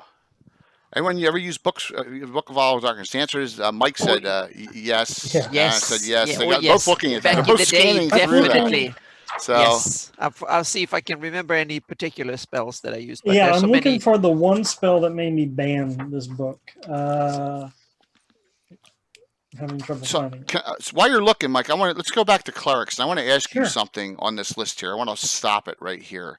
And this looks like Sean Reynolds wrote this. Hexter's Fiery Eyes. Yeah. Sean Reynolds, if you remember, did a bunch of core belief articles in Dragon Magazine. Every one of them articles had God-specific spells in it. Okay. So there's a lot. Really, and that's so I may not have touched on any of them, and I got to start adding them in. So we're looking at Dragon 356. All right, Yeah. Well, while you're looking, I can say from the Vile Dark. 356. is that third edition? That's got to be third then, right? Oh, it must be. Yeah, I know Michael I linked think it. so. All right, that's all right. It's easy to convert back. Hexter's Fiery Eyes. Okay. So Hexter's Fiery Eyes is just a up-jumped command spell. Well, that's good though. Good, Anna. It was one spell, a cantrip that I used from the Vile Darkness. That was kind of cool. The Unnerving Gaze. The subject takes minus one penalty on attacks for 1d3 rounds. What's the spell name? It's Unnerving Gaze. It's something that wizards or it's an illusion spell. So but it's kind of cool because that just makes it's more flavor than actual real oomph. First level. But it's it cantrip. Oh, okay. Yep. Mm-hmm. Textures. And let's see if there are any more. I remember that one. That's 5th level. All right, so let's go to stay on Hexter. Oh, boy. Let's stay on Hexter. Donna. We think we know. Oh man, we think we know who wrote the deities and the spells in this book. In the Sages of Greyhawk chat. And a future guest coming up in a couple weeks, Eric Boyd claims to have written this stuff in Bastion of Faith. Now, there's Hexter and Heronius spells in this Bastion of Faith book. Okay? We saw one used the other night by Waltz, who has a character. I'm sorry, it was Bill, who has a character who's a multi-class half-orc, and he's a priest of Hexter out of Hardby. He cast Battle Arms. All right. This is on the back of it, page 91. Okay. Specialty Priest's Battle Scourges. You have Mantle of Hextor, 2nd level, and then you have this Battle Arms spell, 4th level. All right. Let me read this real quick. Wait till you see what this does. Durations around per level. By means of this spell, the priest can create additional limbs from upper torso known as Battle Arms. Priests of less than 10th level may create 2. So now you have 4 arms. Priests of 11th or higher may create 4, so you have 6 arms, and they're all useful for a total of 6. And battle arms can be used with full proficiency when employing weapons or shields. Strength and dexterity checks for battle arms are made without penalty. However, no more than 1 attack per round can be made with each battle arm. Pretty cool. So you see a priest of Hexter coming at you with 2 weapons and 4 shields. Yep, it's very thematically correct. Yeah. So they did a great. What was that called again? Battle Arms. Because remember, Hexter has 2 extra arms, right? Or no, 4 extra arms, right? Yeah, 6 arms, I think was his. So you can go up to 6 arms. It's a 4th level spell, so you get this at 7th level of casting as a cleric, and then up to 10th level you get those 2 bonus arms. But then 11th or higher you get 4 bonus arms. So it's a cool spell. Yeah. And like I said, I love this Bastion of Faith book. This is placed right in the Shieldlands in my game. It says right in crit wall. And the Heronius spells are really nasty in here. I'll go over them a little later. Is Mirsalm Skin one of those spells? Mirsalm Skin for Hexter? No. Yeah. No, for Heronius. Oh, Heronius. Let me look it up here. Because that's one of them that I put in my article, and I got that from a Sean Reynolds Dragon Magazine article. No. So I'm wondering if he got it from Bastion. Yeah. It's not in here. Okay. So this is an original. What level is that? Sean Reynolds. He did not write on this book. Designer Bruce Cordell, assistants Eric Boyd, Wolfgang Bauer, and Eric Mona. Oh, see? Yeah. So there you go. Yep. One of your PCs used that spell? Yes, just on last Thursday night. Because one of them is a priest of Hexter. Lawful neutral. Remember, and Gary agrees with me on this, that they can have a lawful neutral aspect on them, albeit right on the border of that evilness. I agree too. I think that's makes perfect sense from Knight Protectors of old, so to speak. That there was a lawful neutral aspect of Hexter. I It's think a that's, I get it, thing. that's how it started, so to speak, and then became more and more of, I think they were both kind of lawful neutral, and then they went opposite direction. Or you can spin it the way you want in your campaign, but I think it makes perfect sense. You know, it's like I think a priest of Hexer would be a fire cleric. No, cold. That could be for a cleric of Hexter, but priests of Hexter are allowed to multi-class as thieves and assassins. Okay, and bounty hunters, because I have that bounty hunter class in my game. So think about those mixes.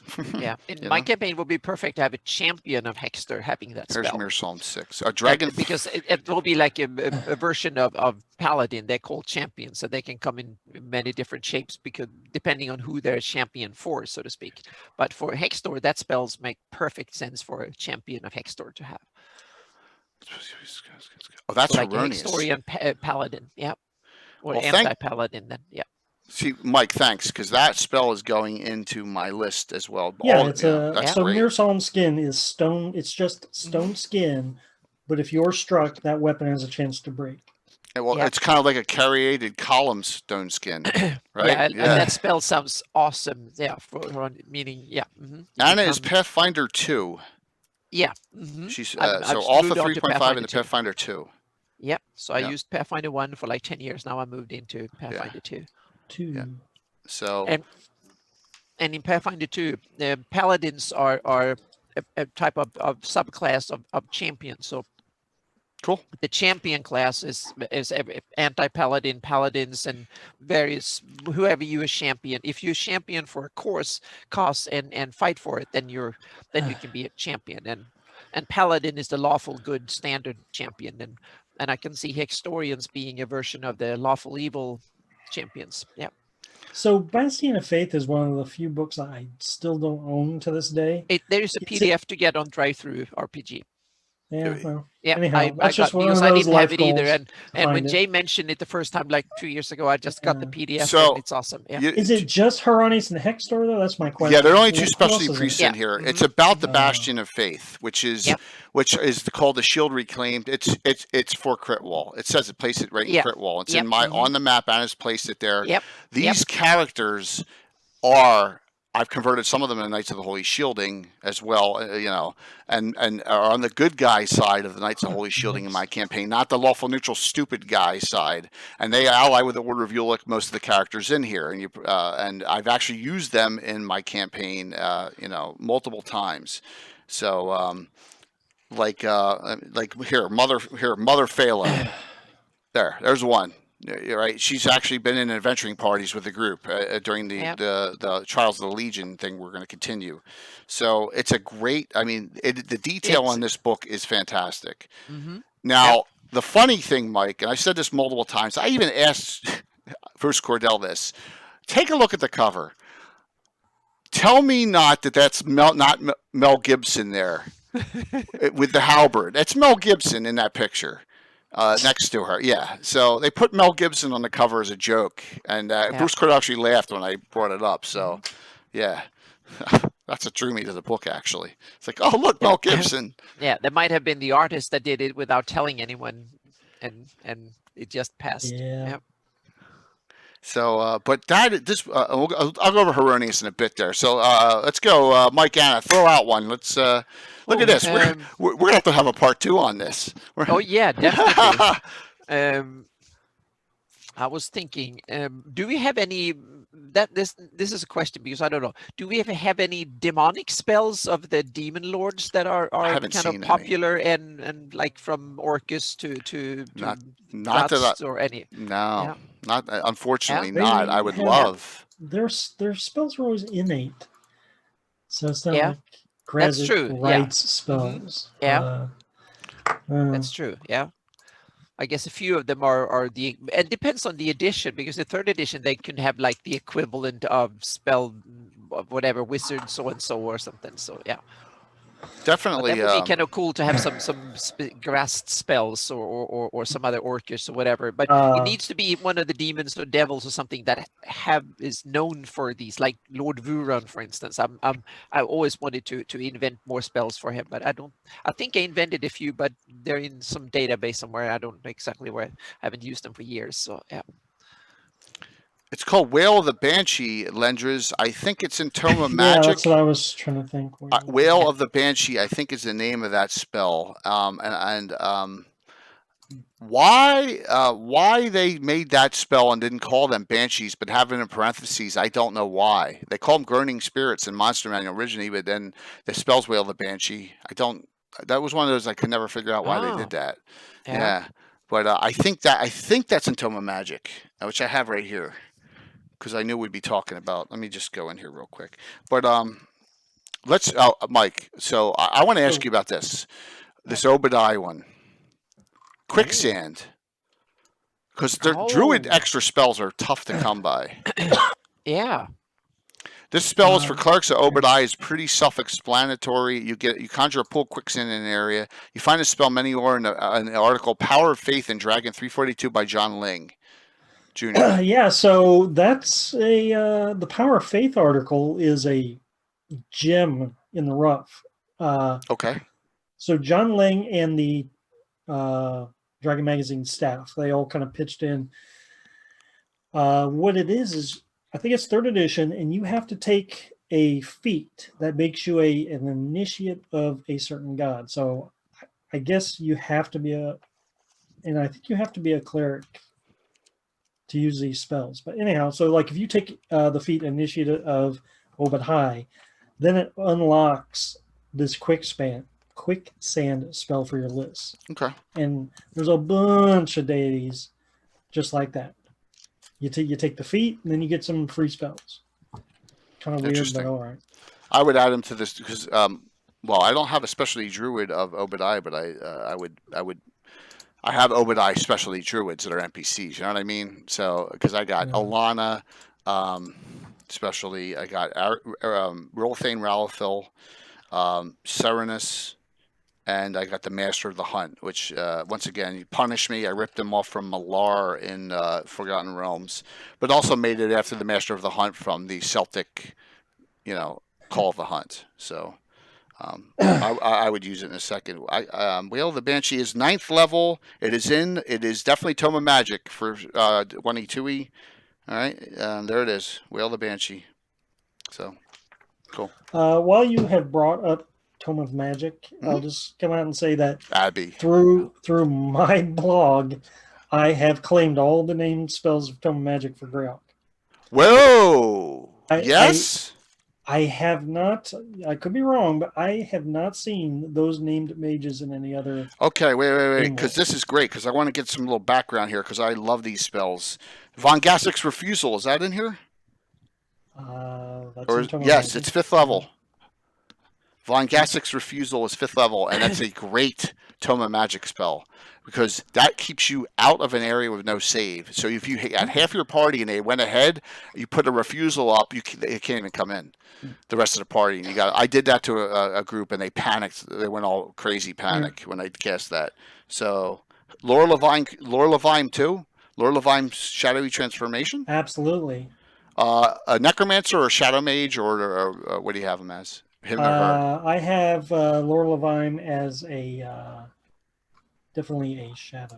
Shadow mage. Okay, great. Yeah, a high level. And I'm assuming Nahal is a wild mage. Nahal's Reckless Stormer. Correct. That is great. So, and there's Von Gassek's Malek Keth's Flame Fist. I don't think. How about Bloodstone? Much about that Bloodstone's Frightful Journey. See, Bloodstone, because of Forgotten Realms, that one iffy. I don't know. Okay. All right. I know there's the realm of Bloodstone. Hey, if you have background on any of them, man, I'll add them. I do. Okay. I have created background. Now I'm gonna link you here. Beautiful. So I co-opted a ton of them for Ul.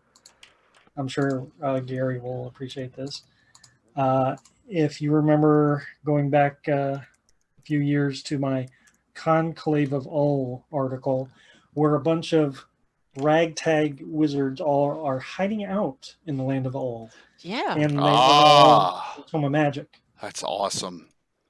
So Ul doesn't have any magic schools or anything, but it's a place where Hornung wizards of wizards of ill repute can practice. Alamir's Yep. fundamental breakdown. Yeah, because Novel. those uneducated bastards up there, they don't Oh, understand dude, you this. got So, Maximilian too. Their Earth Yeah. Elementalist in here too. Yeah. Oh, this is Maximilian's awesome. tied to Abi Dalzim, who I've mhm. famously placed in all. Cool. Yeah. And so is the deceased Nazim bin Khalifa, the Elementalist necromancer, but can't have it all. Can't. Got it. But Lord Elementalist. Levine, I have placed above them all. The Mistress She's the of most- Shadows. She's the most Nice. powerful of them all. Mhm. Oh, this is great, But an Mike. elementalist necromancer sounds real nasty. Dual class. Yeah. Yeah, there you go. It's but by rule, it's really not something you want to allow every day. But this is great, Mike. Wow. Yeah.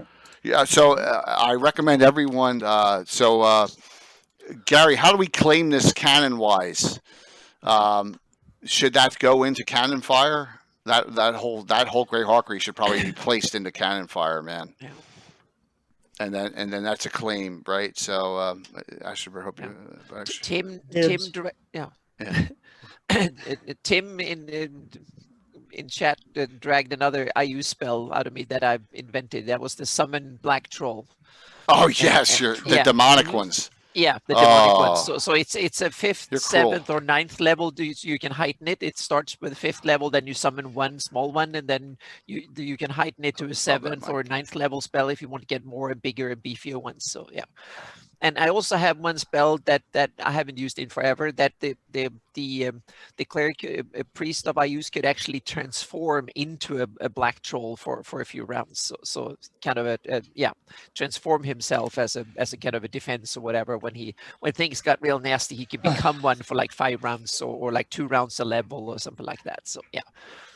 Awesome. Yep. So those are you. If you find themes and ideas, you can kind of spin with it and make new versions of stuff. So, yeah. All right. So back to clerics and priests. Mm-hmm. I'm going to name the following deities that have at least one spell that's custom made. So we have Bakub, Encabulus, Istis, Celestian, Saint Cuthbert, Alana, Foltis. Foltis has got 2 actually. Ouija, Ula, Foltis again, Ralashaz. So there you go. So they all have spells off of these, and these are from the Ashes. Once again, these are the specialty priest cards that come in from the Ashes. So, and they're all different level spells. Bakub, yes, Bakub has the Disc of Concordant Opposition. The reason you haven't ever cast it, Tim, is 6th level. Are those From the Ashes cards actually adapted from this? No, it was the other way around. From the yeah. These are not these are clerical. Those are all mage. You'll see a stalk spell in there, right? Like some spells they duplicated, others they do not.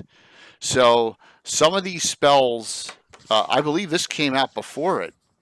This is 90. What year did that book come out? This is 92. Uh, Oh, you mean Greyhawk Adventures? 88. All right, so maybe it was that way. Let me check. Yeah. Let me check. This is first. Let me check here. But they're not all in here. Some of them are. Like Ula has Command Earth. Right. All right, that's a duplicate. Yeah. Now Ralashaz has 2 different spells. So in this book, it has a 2nd level spell Vicissitude, but in here, Protection from Misfortune is a 4th level spell. So there's 2 separate spells.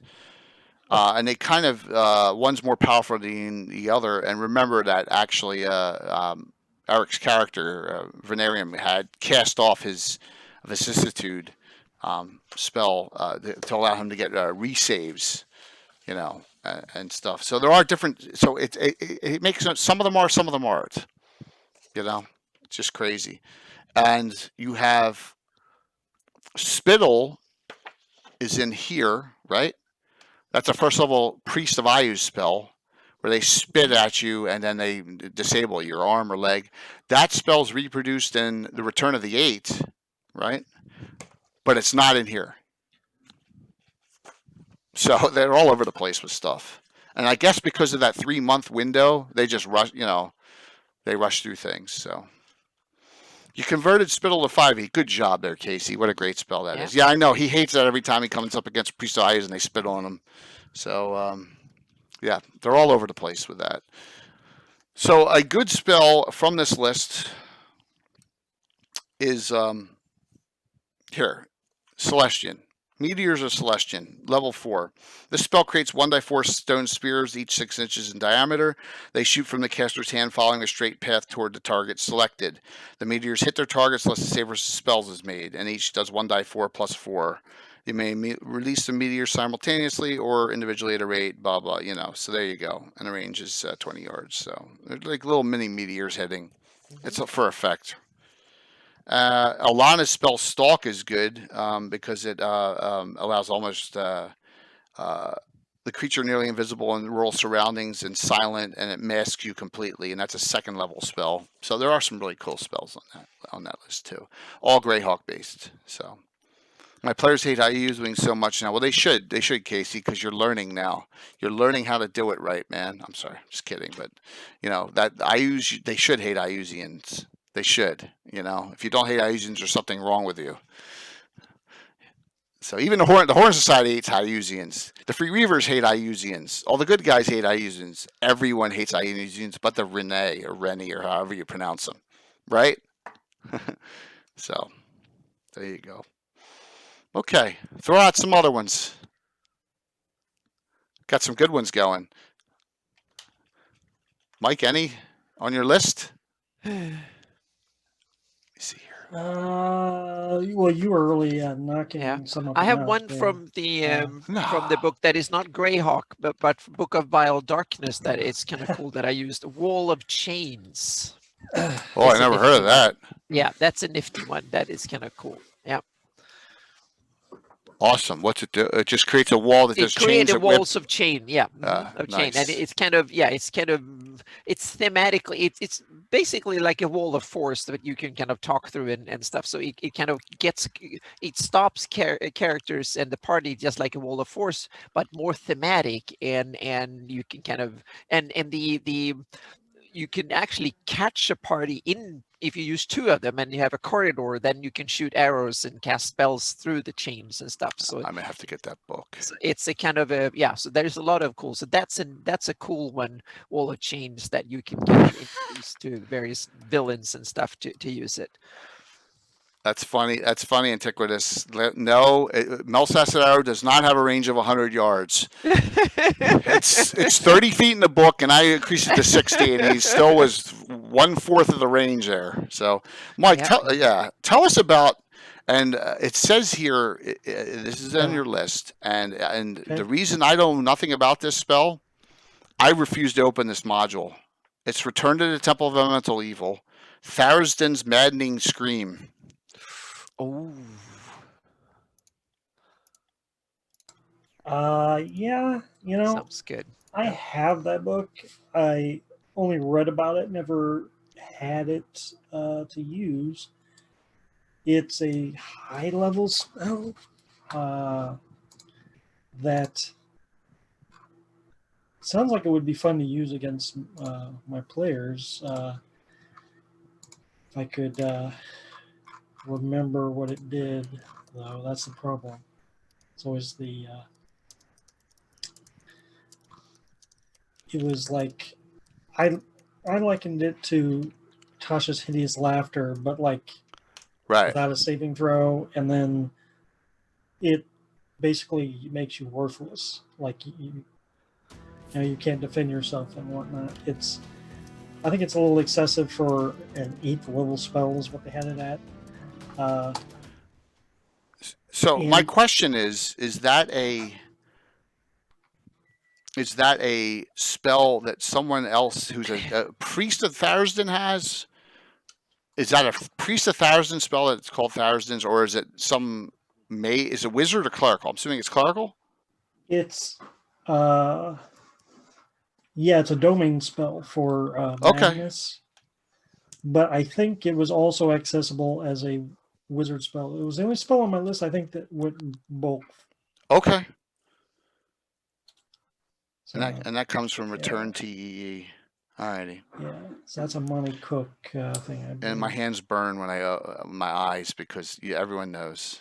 Everyone knows. And I can't. No vampires are thermal. So that negates everything. Anything good done in that book is negated. So I'm sorry, but maybe I'll look it up and see if there's any other spells in there.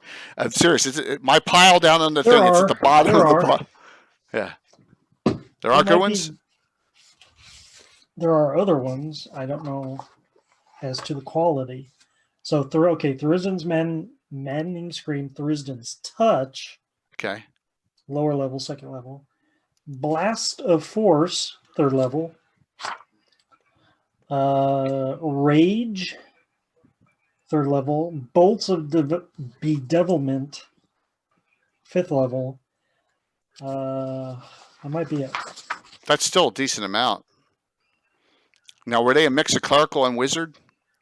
They're definitely madness domain, force domain. So they're definitely geared towards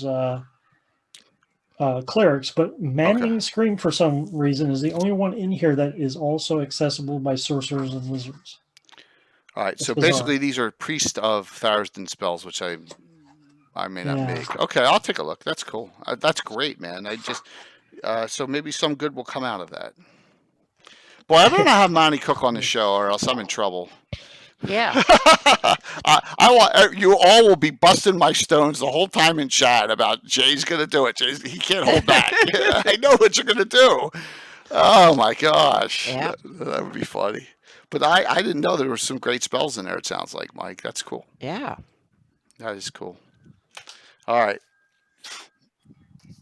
It is interesting that a lot of the Greyhawk books, I mean, we referenced Eye is the Evil, I guess that one, Greyhawk Adventures, but there ain't a whole lot of books that debut new spells. Often magic items, but not spells. Yeah. I think I've seen a spell how to create these, the Great Kingdom, the undeads, Animus. Yeah, Animus. Yeah, create really? Animus. Yeah, I think it wasn't it from the ashes. It's somewhere. It's one book somewhere. The create Animus. Does anyone have access to the Animus monstrous compendium sheet and see if it's on there? That might be. Yeah. I'm thinking that's just like the create Thassalos was on there. I'm wondering if it's on there. I have it sitting here somewhere. So hang on a second. I have it here somewhere. Dang, Asher. We'll see here if I can find it. I have them arranged not in alphabetical order, but order from what type of monster it is. You would think it would take multiple spells or something. I have the Animus here. Let's see.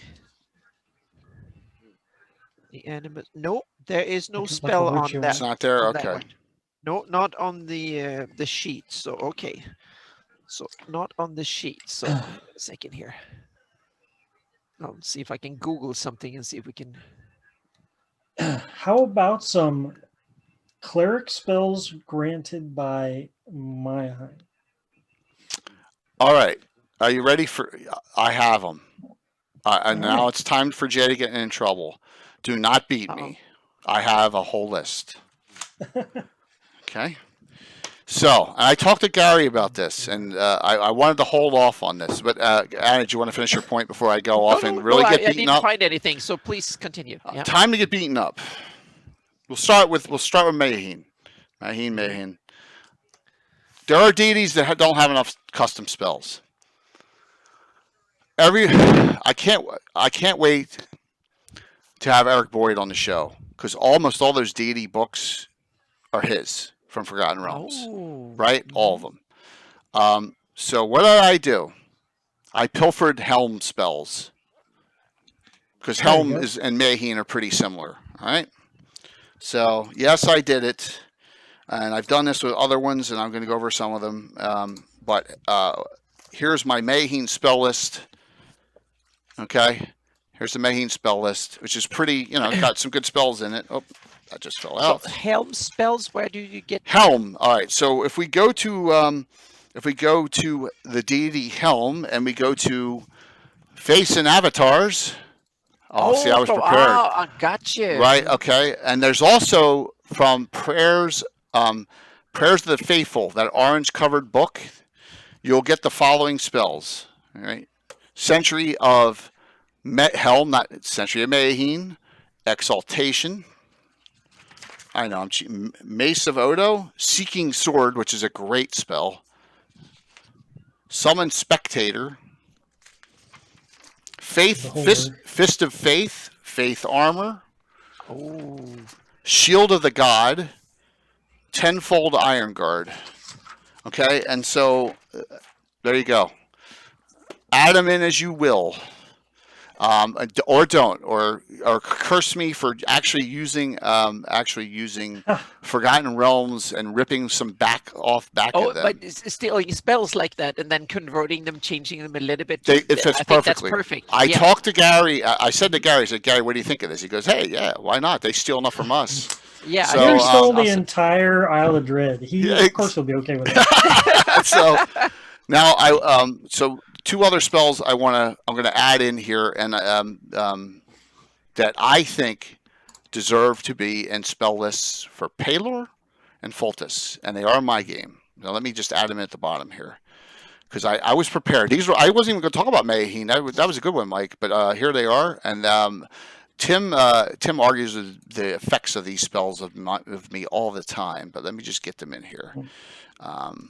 And if you remember back in the day, does anyone remember Icewind Dale 2, the video game, and how it was group based? This is where these spells first came in. All right, the first spell is called Sunrise. It's also in my Undead Hunter class spells. There's Sunrise, it's 3rd level. It's an anti-undead spell. Its range is touch, and it's a 5-foot sphere, so you're casting it on one undead creature for the most part, or like a negative plane material creature. It's perfect for Foltest and Palor, because we don't have that many sun spells. The second one is... what's it different from Sunray or something? Sunrise, yeah. Sunray is a super high level. This is a 3rd level spell. But the next one is even more nasty, and it's called False Dawn. It's a 6th level spell. And this is a 30-foot radius sphere centered around the spellcaster, and that can eliminate multiple undeads, and it blasts them out of existence. They take 6 die 4 points of damage, no save. If they're destroyed, they're permanently destroyed. It does all sorts of other things. So I have added them in to my Palor, Foltest, and also my Aralith the Therinol from the Elf article, which is a Drow Hunter, Elven God of Light. So my first class ever was Thief. Oh, sorry that, Gary. There you go. Icewind Dale, yes, and that's a shame, lenders, because I would have bought that with all the other Baldur's Gate adventures. They cannot find the source code for Icewind Dale 2, so they can't reproduce it. Yep, that is a true story, unfortunately. So there you go. So those are 2 spells. They're Lathander spells, which is the god of sun in Forgotten Realms. I stole them. Don't punish me. But good question, Michael Mayheen. I think it's perfect. Yep. Yeah, because once again, Mayheen gets imported in and from the ashes, and then it's talked about, and there's really nothing. Yeah. It's a deity of paladins. She's a deity of paladins. That's about it, right? So. Well, yeah. So you molded a little bit, and I gave her the Mayheen priest special abilities. Mayheen's a main deity in Hardby. Mayheen's like the deity that's getting in with against the Ouija. It says it right in the Hardby stuff. So if you don't have a priest of May, worked up, it's just So there you go. Super cool. Yeah. Giving away my secrets here. Jay won't pirate Icewind Dale 2, but he pirates spells. I agree 100%. I will steal anything that makes sense. That's why I pilfer so much stuff from Necromancer Games in 3rd edition, because their stuff's so great, and from Sword and Sorcery from 3rd edition, because their spells are wonderful. All day long, I'll take stuff from those books. So, what else we got here? Got some more spells still. We definitely got to have more. We didn't go over Heronius. I got to go back to Bastion of Faith. All right. Okay. You want the most powerful priest of good you add the Heronian spells in here. They're called glory axes. They don't use swords in 5th edition. Where a glory axe went to a glory sword, I have no idea. When did that happen? That drives me insane, right? So they use axes. All right. I know that's not a priest weapon, but neither is a sword. So they have 7th level spells in here, including one called Miracle. Yes, it's exactly what you think it is. Yeah, Bolt that of. became standard in 3rd edition. Oh, did it? Miracles. Miracle? Oh yeah, miracles have Oh, been in 3rd edition PF1, and I think it's in PF2 as well. wow. Yeah, It's 7th level, that's and like it's like a wish. the divine version of Wish. Yeah. Okay, Yeah. that's where it came from. Did not know Yeah. that. Call Templars, another 6th level. They got some super high level spells in this book. Vengeful Fist of Heronius is awesome. Blessed Missiles, another awesome spell. Shield of Heronius. There's some great spells in this. So there you go for specific to Made fun of it in a Heronius. comic? What's that? Asher says I made fun of it in a comic. I'm trying to remember that. Yeah. Damn. He may have. You may have. Yeah. Huh. So what a I know we're missing a ton of stuff, but that's okay. Yeah, but we Oh, covered axe versus sword. Right. Yeah. I yeah, like yeah. the sword bit, kind of. Yeah, I like it because it's probably for the same reason that they switched it out, so to speak. I think it's too dwarven or something. I think it's kind of cool, the sword as a symbol, kind of. Mayheen's a sword. Yeah. I know. I just thought it was different. The axe was Oh, different. The mistake. glory axe. That's why I like it so Yeah. much. But that's For okay. me, it was so To each yeah, his own. but you can go either way with it. Both would work. So it depends on what style you want to have. Big Alf, it's not stealing, it's appropriating for your use to put it to good use, right? I mean, Yeah. seriously, that's the great thing is that you take stuff and you utilize it and you find, and over 40 years of gameplay. I'm sorry, it's now going to be 41 in 2 days. So there you go. Yep, you have the new logo prepared. Yep. Yes, we do. And there, up in the upper left, boom, boom, boom, boom, boom. Where is it? There it is, 41. There you go. Yeah. So let me see on here. Sloratin's Fortitude. Oh. 9th level, Mike, in your list. Dragon 241. Yeah, I didn't really understand what made that 9th level. It had something to do with you cast it on a certain area of material, so like a wall, a building, or something. It's supposed to make it like impervious to everything. 9th level spell, good lord! And then after a while, I started thinking about it. I'm thinking, well, Solaran made this. The Rain of Colorless Fire destroyed everything. Yeah, and so this spell would proof it against that. Yeah, but also didn't they seal off one of their clans or group in the tunnels? And he might have used that spell to seal them in. So yeah, definitely not come out, so to that speak. would be an epic pass wall spell, wouldn't you say? You would think. It's a pass wall, and then the spell ends, and it seals up. Yeah. Then you need a wish or a miracle or something to counter it. Or a ritual of some power to, There are. Let me see here. Well, we know we're gonna have a contest at some point. That's a good thing. Oh, are you guys okay with me talking about spell creation real quick? Sure. Okay. I'm interested. Yeah. All right. So, Anna, you have one in Imri's book. Okay. That was made by Alan. Now, Alan's not very good on, and I know he's not watching tonight, so I can bust his balls, but Alan's not very good on naming his characters. So he had Aragorn first, and Aragorn died, but Aragorn's son, Arathorn, is a ranger mage, and he has a spell that Anna Zimri has in her spell book called Arathorn's, I think you have both, Arathorn's Ranger Eyes and Arathorn's Ranger Attack. So take a ranger, and Arathorn's Ranger Eyes at 2nd level. And so this is part 1. They need to be of Lord status minimum, which is like, 10th level for a spellcaster. It's, wizards are 10th in the game, not 9th in 1E. They have to be of a high enough level. You can't, as a 5th level mage, create spells. Sorry. You just can't do it. They got to be of higher level. Number one, you can't get the Beandog redo of Icewind Dale 2 like you could with Baldur's Gate 2 because the source code's gone. They can't reproduce it. That's it, Kai. You just can't get it. You can get the old version of it, but you can't get a new improved version like they've done with all the other stuff. They were going to do it, and then they couldn't find it. So you have to be of a lord status. You have to have time on your hands. You have to have a place to do research. You have to have basically your own abode. I mean, you gotta have a lab. You gotta have all this stuff, right? You gotta have the money, Yeah. and then from there, you have to have a spell that does not exist in the game that makes sense for the campaign. So Alan comes to me and says, I'm a ranger mage. I'm multi-class, high level. I want to create these spells. I think they'll be useful for lower level characters. Remember, you're not going to create spells for yourself. You're going to create spells for someone else. If you're good aligned, right? If you're bad, maybe not, right? Well, I don't mind good wizards create good spells for themselves to use. Well, if you're, uh, you know, I would prefer them not to a 15th level mage making up 7th level spells that are devastating, right?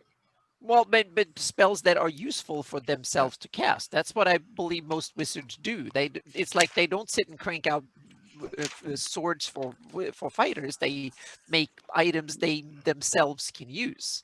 That's what they spend their time on. So Understood. Yeah. I look at it as I prefer I want these people in the game to make stuff that's getting used in the campaign with other people. yeah. For example, it's in your Yeah. it's in your book. And Yeah. so he can't. Arathorn's Ranger is the 2nd level. It gives anyone the ability via touch to track as a ranger of the caster's level. There Yeah, you go. it's super cool. Yeah. Yeah. Arathorn's Ranger attack, now this is, remember, Yeah. old school 1E2E, he gives them the same damage modifier +1 per level against humanoids that you get, giant class, that you get. And that could be a devastating spell because it's one individual per 5 levels. So if you're 11th level, you can cast it on 3 fighters, and then they Yeah. all get, say you're fighting a bunch of giants, you all get +7 points of damage each on each hit, like you would as a Yeah. ranger. So it's kind of cool. Yeah. That's So really he cool. came out with Yeah. them. Yeah. And I said, "Cool, we'll do it." So Yeah, and if he's a wizard ranger, then it's kind of cool to Yeah. cast to create these spells. Yeah. but it hasn't happened that many times in the game, So Yeah, and the interesting thing, I had one of my players back in the day created a spell where he can transform into a dragon, and like a special polymorph spell, so we can polymorph into a dragon. And the interesting thing is when Pathfinder 1 came out, then these spells actually were written into the rules. That they kind of, and they were very similar to the one that we developed, so to speak, for my campaign. So it was kind of, and to me it was kind of an obvious spell that a wizard who's obsessed about dragons should have that spell, so to speak, to do. And they actually the spell, they were roughly as powerful, but I had a big limitation on it, was that you had to have a scale of the dragon type you wanted to transform into. So you couldn't just as a material component. So that was the first limitations, so to speak. That was, otherwise they can't go around and but it was fairly powerful because you really became a dragon. So it was a true transformation. That's awesome. Oh yeah, guess Blue what? Dad has a good. Yeah, I'm standing up in my desk. That's why we can't see minis. So yeah, unfortunately. Author Pluffett Smedger. Gary just linked from 2001 to, it's called Wonders of the Archmage by Pluffett Smedger. Nistel's Frostfire, Mordenkainen's Defiance, 2 Circle of 8 spells that I don't know nothing about. That is awesome. So guess what? Let me make sure I bookmark this and definitely look them up and add them in, man. That is great. Can you link that in Discord too, Gary, just so I don't lose it? That would be cool. Yeah, or whisper in Discord to me. That is awesome. I always like to add spells in. Holy Tinkle. Yeah, very cool. Summon Holy Tinkle. Holy Water Sprinkler. We've all done this. We've all created toilet humor spells. There's no need for me to go over them. All right, I'm not going to. But We've all yes. been young when we started. Yeah, well, maybe in college. You want to call that young, so. Leomund's tiny multi-hole outhouse. spells. And Yeah. It's Mike, have you ever created any spells or had any of your players create any? Yeah. I actually put a link in the chat earlier. My friend Jason created a whole slate of spells back in 2E for his wizard Aaron. I actually still have his book too. Because I wasn't giving out named spells, it forced my friends to create their own spells. I'll be back in a minute. And No problem. he came up with an I-beam spell, which I really loved to this day. And I adapted it to 5th edition on Greyhawk. Oh, I'll cool. try to find it again for those who didn't see it earlier. The I-beams, which I think is interesting because it's a very common trope in comic books. I-beams. Yeah, look at Homelander. Not in D&D. Not in D&D. The boys, Homelander is like. Yeah. And in the article, I think I listed the names of some of his other spells. Aerons, okay. That was the main one that he created, though. Okay, cool. As for myself, yeah, I'm sure I did create spells, and they're probably lost in my many notebooks, and they were probably one-off spells like, Ig Will's this or that high-level spell I needed to pull one over on my friends. Nothing that I intended to acquire, have acquired. Do you really, Jason? Do you really want to hear a toilet humor spell? You don't really want to, because it's really just bad. Yes. You have Tim's character Fensick has created spells summoning carrion crawlers specifically. Yeah. I-beams from Lynn, nice. Yeah. Little halflings went doing halfling stuff. Yes, he did. He walked in and walked out, and absolutely in and out quickly. All right. So what you do if you got to be really careful with spell creation because it's you got to always worry about balance. You got to really figure out a way to play test them, and you have to make sure that it does go crazy and get abused, so that you let them run with it. You let them give you ideas, but it's got to be something that doesn't exist and something that'll be useful in the future. And like I said, you don't want to give them an advantage over a same level mage with, or something. Any halfling illusionist spells. Let me tell you about never. Abuse. What's that? Yeah. What's that, Mike? So let me tell you about wizard abuse. Yes. So my epic campaign. These were 30th level characters when we finished. We were using the 3rd edition epic level handbook, which allows you to create epic level spells. And at one time, 2 of my friends who were playing kind of rival wizards, one became a lich. They both went in together and created a spell, a high-level spell to create a demiplane. They thought, hey, all the coolest wizards have demiplanes. We want a demiplane, Mike. So they created this spell to create themselves a demiplane that they shared. And so it had 2 halves to match their characters' personalities. But the spell also had a contingency in there that if one double-crossed the other one, the demiplane would be destroyed. That demiplane got destroyed. That's how messed up that campaign is. Oh, wow. My gosh. But so there you go. They created that epic spell themselves and they wrecked it themselves. I had no input. Oh, but that's awesome. Yeah. And we have another. Oh, man. Yeah. We have a cool spell in chat here from Big F 4116. Summon rust monsters. Oh, yeah. Why not? Yeah. There are a lot of Great Net Spellbook spells that are in particular they're called the Call series, and I have and they're not second edition, but there's magic users who like to do summoning.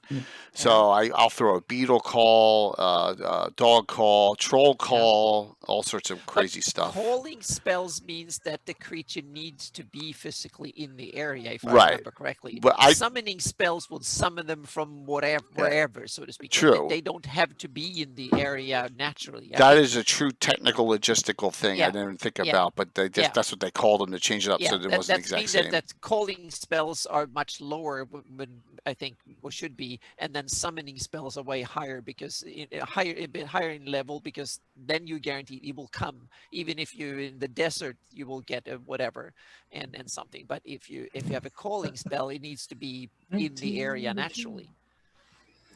Maybe that was something that was introduced in third edition. I think you had Okay. these different type the schools of magic, and you had the sub schools and stuff, and you had calling was That's was second yeah. actually.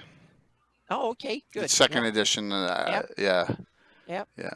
The only spell I creation we remember it had was 3 weeks yeah where they're back. trying to change the I type of think spell to I cheat think sheets. it's You yeah, know, and that's it. And sure, you do not want this to become an imbalancing act. That's the last thing you want yeah. is for that to happen. You But know, it's with spell creation or editing yeah. spells up, you know, Mm. because you have. Oh man, I'm gonna get in trouble again. So fifth edition, how you can meld a fireball around things and area effect, that drives me insane. That just drives me nuts. Okay, Well, if you have the right feat, meaning it's something is a wizard can invest the capability into learning stuff like that. someone Not the thought of regular it. wizard. Yeah, Yeah, yeah. I think I know. that's how it was dealt with in PF1. Meaning, if you're Yes, just yeah, I a just normal can't wizard stand just it. casting it, then you will fry whatever is in area If of there are effect. no normal wizards, because every spell caster has a fireball takes that, right? No, but no, because that means that he has to sacrifice some other ability. I've never Meaning, seen. I've never seen on a stream a person cast yeah. a fireball that didn't sculpt it ever. Oh, okay. Well, So what I remember is meaning if you were like a sorcerer or a wizard that was really like these spells more than yeah, other types of spells, then so you can specialize in getting better at them. But that means that you're worse at summoning or worse at something else, yeah, or less good. Yeah. I love spell casting, and you got to watch what you're doing, and Oh yeah. you get cast it on your own friends. I just that's the way it should be. Yeah. Stinking clouds. I mean, you Yeah. know, walls of fire. It doesn't matter. Lightning Yeah. bolts, ice storms. It's part of the game. But friendly Yeah. fire isn't friendly. I agree, and that's why we don't. Shooting in the melee combat is bad. Yeah. You know. Yeah. So, but But it would that's be like you said, you might need to be specializing in that school of magic in order to take that feat. So if you're like an elementalist, then you can take that feat to but then sculpt yeah. fire. So For yeah, instance. I understand. But no elementalist is not going to take that. That's what No, I'm saying. So because not they just want to damn the torpedoes. Oh yeah, but that means that they will be instead of maybe they can sculpt instead of taking one that lasts longer or do more damage. So they have to kind of choose one or the other. So you I can't learn everything. So I you can kind of understand. I understand that. or you can cast one that is way bigger if you don't take the sculpt feats. So yeah. I think that is a drawback of fifth edition. Is the friendly fire thing is so rare. Oh, okay. Oh, that's built in fifth edition. Well, I don't know. I've just but Yeah. friendly Well, fire then is I think it's too. friendly fire does not Yeah. happen in fifth edition. Very rarely. Well, So. then it should definitely happen. I think. Yeah. Yeah, the hiding in shadows is another thing. Sure, you're absolutely correct. It's hard to do as a DM, so I think you're right in general. 5e is easier, yes, it a little bit, but that's hey, everyone loves it, so that's okay. Yeah. The way I've been playing it is if you're shooting into melee, disadvantage. If you don't care who you're Yeah. hitting in melee, That's straight great. up roll. That's Yeah. great, Mike, but that's a house rule. But you don't Yeah. know who's gonna Yeah, gonna hit. Yeah. Right. that is yeah. Yeah, you have to house rule things like that. Yeah, friendly house ruling it is great, and you know how it is in my game. If you shoot in the melee combat and you miss, you re-roll the rear armor class of your friend who's Cover. meleeing it and may shoot them in the back, and it's happened. I remember Chuck's character got shot a couple times during that last game. Oh so yeah, you kind of a little bit more nasty than I Ah, would be, yeah. but it's It's the old school slightly more. days. But I will be close to it. So yeah, close. you to have to, but that's something else that. Yeah. You Yeah. know Cover that rules, all DMs are different. So cast Yeah. sculpt on clay golem. So any last ones you want to talk about? You didn't talk about Abby Dalsum, who only has one really named spell there, Mike. Right? That's it. Okay. Yeah. One Yep. spell, and you've created a whole character off that. Yep. Abby, he gets a lot of mileage out of that. Yeah, but that's great. I mean, an entire. It's a high level spell. it is devastating. It sucks the water out of your body. Uh-oh. So I have it as You're like it's one of bucketed. those crossover spells. So it's mage 8th, but necromancer 7th in my game, or necromancer Yeah. 6th, one of those. Yeah. So necromancers actually can cast it a little earlier than a magic user. Mm-hmm. So he's like, I imagine he has. If I wanted to dig into it, Dalzim would have lower level spells yeah. attributed to him, or I could just pilfer some stuff from Al Qadim. Yeah, Thematically, I liked that he's a sand. He uses sand spells. yeah. Yeah, that's kind of cool. For Backlunish, you can probably look into Al-Qadim for stuff. Yeah. Yeah. Yeah. I think I've heard of that Flesh to Air spell there, at Big Elf. It was in an earlier dragon, if I recall. Yes, not sneaking very well. It's all right, man. Yeah, the black. He's just playing with the cat out in the hall before bedtime here. So SOPs are important, so everyone knows to use missiles. There goes Tim with those military terms that I have no idea what that means. Standard operating procedure. Oh, Yep. Mm-hmm. everything is not a military operation, Tim, especially an adventuring party, because you don't think the Catholic neutrals are going to listen. More like a gang of thugs. Yeah, exactly, exactly. So, yes, it is. I don't know about that. So, we went over a lot of spells. I have a list. I have a list. A lot of them I'm pulling from Mike. I'm going to pull Gary's too that he did. Add them to my list. I'm going to go through those dragons and try and find some new spells. I may even, although it's going to pay me, open the Return to Temple of Elemental Evil, Mike, now. And Take insanity and add those in there Yeah. somewhere. Animate Dead versus Summon Dead. When did it change? There's a big difference between Animate Dead and Summon Dead, I think, Yeti. And the difference in my game is Animate Dead is a pure undead, and when you kill them, they don't disappear. Summoned creatures disappear when they're killed, right? Yeah, animate. You need Yeah. the component, right? Yeah. Animate, you got to have them there, but Animate Dead tends to be more powerful than a simple summoning spell. So that's the big difference. And Animate Dead, the clerics and mages can cast Animate Dead in 1E2E. I'm not sure how good. Do they have Animate Dead in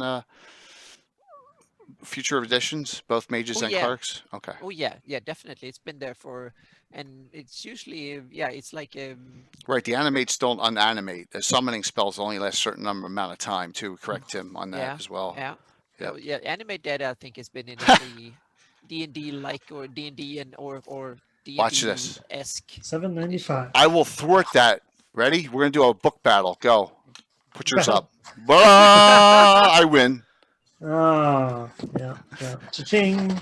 Had to put out the Casey book. Thanks, Yeah. Casey. There's no spells in Casey's book. Yes, No, there I better don't not think be. so. Or you're gonna get punished again by Watsy. So, military spells not for any if you extra invent stand them too. yourself, then they can't say anything. True. They also had a Summon Undead version. It was in just a short term. That's exactly the point there. So we've gone over a lot tonight, and I know we've missed some that I probably wanted to discuss, but that's okay because we never fulfill 100%. I have enough on my list. I think I have enough on my list to do a second article. Oh, awesome! Yeah. That's great. That's Maybe cool. not A to Z perfectly, but I do have a lot. And we will set a date up, and we will do a spell contest for the Circle of Eight. Yeah. I would prefer it to stick to the 4 I'm not casters. really good at cream spells. Rules, language, and cream spells. That's not one of my fortes. But I'll be Len, and I'll rip apart So- everyone but Jason. Like he did to me on that spell contest. He did. That was awesome, actually. So Yeah, it's so funny when he 10,000 spells, dismissed your spells. Von Moku, in my books, I it's an estimate, but we have thousands of spells, considering priests, mage, straight, this miscellaneous magic user, 6 elementalist classes, 45 specialty priests. 6. What other elements? I have The forest? air, earth, fire, water, quasi, which is lightning, Ah. and radiance and magnetism. And they make good undead. Magnetism. Yeah, lightning. It's like Tensor's destructive resonance is a magnetism spell. Yeah, lightning, radiance, and magnetism is what they cover, and then para is all the crap that's nothing else. All the smoke, salt, and smoke, ooze, slime. Lava, all that. Slime specialist will be cool. And Powers are pretty cool, and there's only 2 of them in the game, and I think I made that one like 8 years ago. Tim actually made spells for me for power, a lot of crystalline spells that we still have to this day in the game. And one of his characters is Para, that he would have played if he was able to play those 2 previous weeks. One of the daughter of Skeeve, so she's a Para elementalist. So mud is part of that. Mud's part of Para too. Yep. Steam can be part of Para. So, yeah. Oh, I forgot. Those Bloodwild was talking about the compendiums. That was wizard and priest separate. Oh, yeah. Spell compendiums. Yeah. Yeah. Yeah. So, listen, I love my elementalists, and I have a gabbin on elementalists way back in the day, probably in the first 30 gabbins. There's also a specialty priest one. There's multiple ones there, and I go over how I make elementalists up. Check it out. I may redo it this year, but we'll see. Lots of cool things. Thousands of spells. You got to keep it fresh. Shadow mages too. I forgot shadow mages and necromancers. Yes. They're all. They got spell lists too. Shadow mages are awesome to have. And they're great because they our shadow mages enhance assassins, thieves, bounty hunters. Normally they're multi-class for that reason, but they can be straight class too. I have some ideas about one of your other flavors wizards to discuss with you. I want no paramilitary mages, Tim. Just kidding. No, that was a joke on Tim's military preparedness there. So yeah, you can always discuss that with me, man. You know that. Shadow classes were cool in 3E. 2E, it was tough to build up a class. But I took stuff from the Relic and Rituals books from 3rd edition, and then I was able to make it because there's a lot of spells in there. Norway Happy New Year thing. Hey, so Happy New Year. Orcus Rex is on, man. Our friend from Norway, right? I haven't seen you. I didn't even realize that. With the temple back tattoo, right, man? I haven't seen you in months. Good to see you, man. Yep. Good to see you on. Awesome. So why don't we do the giveaways? We got 5 of them. I did a ton of shout outs, and I'm shouted out from last night. It's great. So I only got one. That must have been the longest shout out ever on any of your shows. Ever. Yeah. Well, we had to talk about what was going on in 2021. Oh, yeah, that was so cool. So there is a Gabbin Sunday in the New Year. I have no idea what it's going to be. We'll get to that. I'll get to that after the New Year. We have no idea what the Legends of Lore is next Monday, but I know what the adventure is next Thursday. Wednesday. Next Wednesday. Yeah, I'm back to normal schedule next week. So the only thing I have is next Thursday that we know for sure. Trials of Legion Part 5, the finale. The first 4 parts were done through March of 2020. Crossing into Steel. Yes, that's a named adventure from somewhere. And it's part of, I threw a canon thing and melded it into what's going on in this whole campaign. It's high level adventuring and nasty characters, and that starts Thursday. Reaper Miniatures giveaway that night too. Actual, back to the figure giveaways and stuff. That's the only thing I need to talk about because I talked about it, a ton of stuff last night. What's going on in 2021, and we'll, I'll shout it out. So, Mike, what's going on, man? Well, go to Greyhawkery, my latest entry on there. I have done another Mysterious Places from the Fringe article, 3 new spooky locations on the map for you to throw your characters into. Awesome. The gist of those articles is I just sit down, I'm like, oh, what am I going to write about tonight? And then I create 3 places off the top of my head. So it's just a writing exercise at the base of it, but I'm steeped enough that I can make them kind of believable. in the lore. Are you 2021 planning on gaming regular nights, regular times again? My Sunday game is back on this week, but I'm not DMing it. So there's that. There's talk of me and my old school friends getting back together now that we're close to all being vaccinated. Okay, So I cool. might have my Greyhawk game revving back up. Where I left off with that was one of my players has Black Razor, so have fun. Nice. Hey, that happens, man. Yeah, Black Razor, Yeah. so not a big deal. Yeah. There's worse things you could have, Yep. So like that's about it. Vorpal swords. And then I'm playing in Carlos's game next That's Wednesday. starts tomorrow night. Carlos's fundraiser, and I don't have a shout out It's a for it, whole unfortunately, starts tomorrow night, and he runs it 7 straight days through January 7th. He has 11 games. Um, that let me just link Carlos's let me link his stream there. So Carlos, it starts tomorrow night. I play Friday night. Can't remember who's in the game with me, but can't wait. I have Scott Fry, which is Wiley Hobbit, Canadian, which is Patrick, and 2 other individuals. And I'm looking forward to playing. I'm playing the Wizard with the Cat Familiar. She's pretty cool, and I like the items she had. So you're on Sunday. That's cool, man. Well, like I said, it's going to be a really good event. So,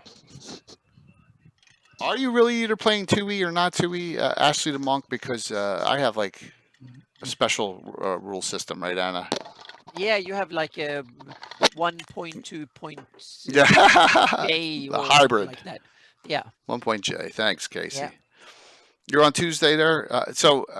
Hey, a lot of Puppet Dad. Yeah. okay. There you go. You're playing Wednesday. Yep. Yes. So Michael miss and maybe we'll cut the Legends lore a little short that night. So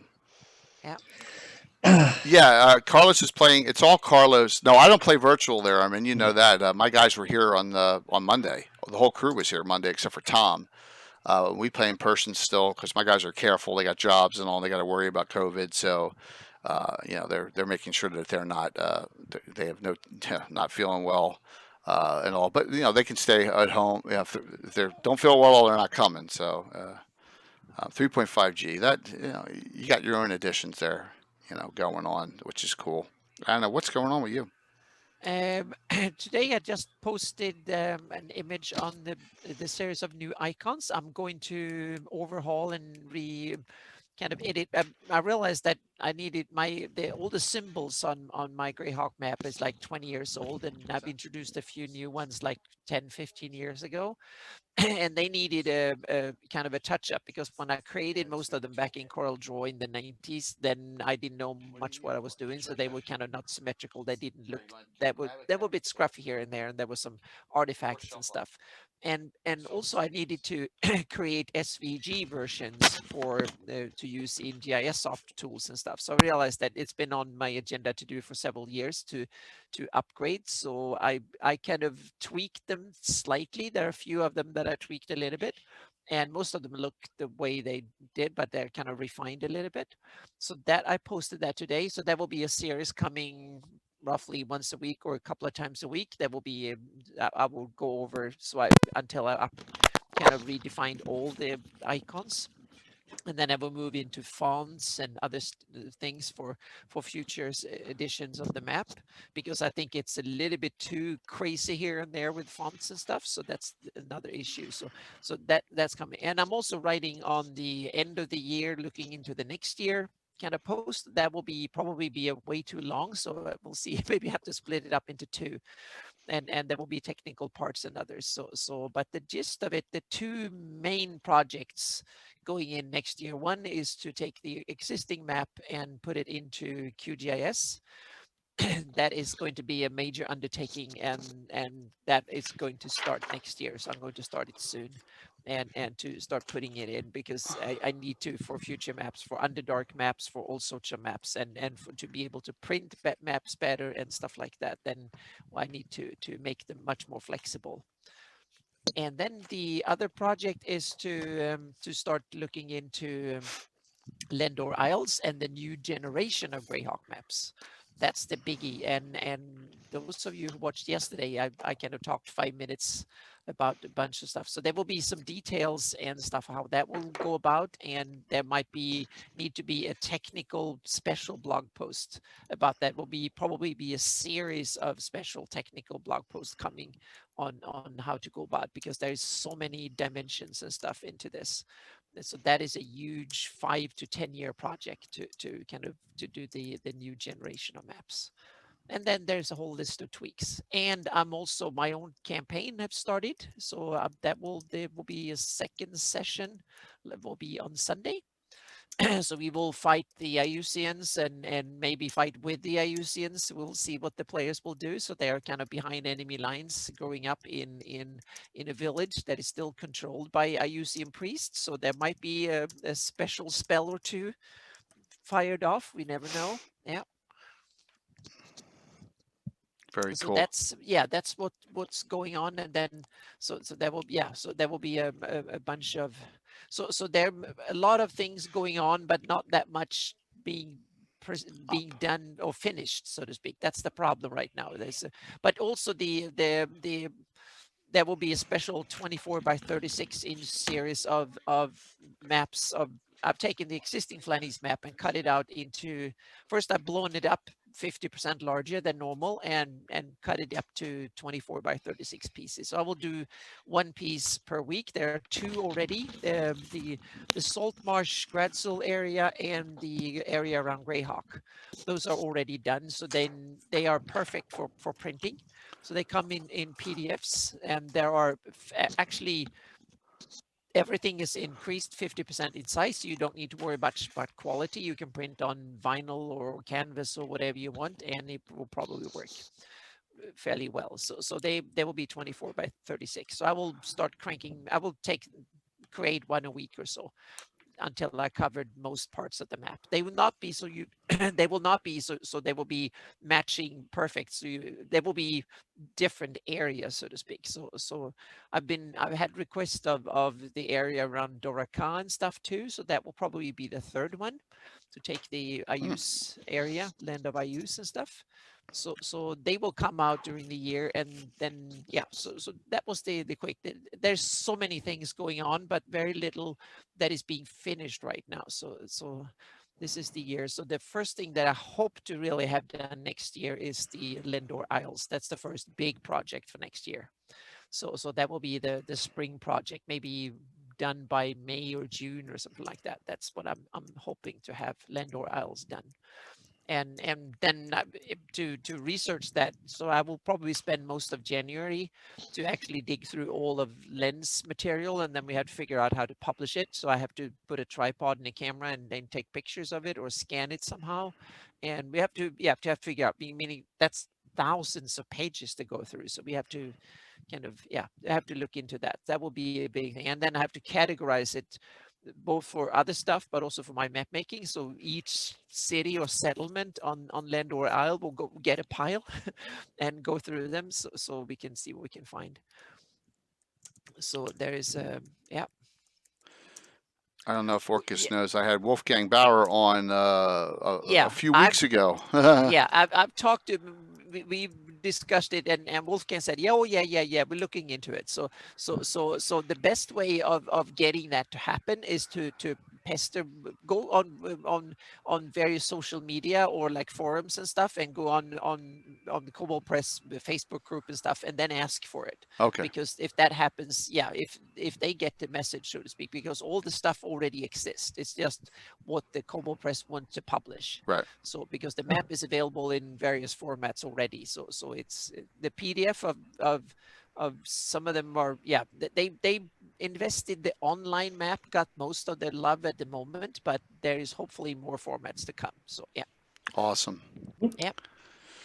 So thus ends 2020 on the Lurkus Mm-hmm. channel tonight, and then we'll be on Sunday night back on for Gavin. Unknown topic, but we'll figure that out. And just wanted to say thank you to everyone. Mike, Anna, all the other hosts, guests, thank you. my friends, my acquaintances now.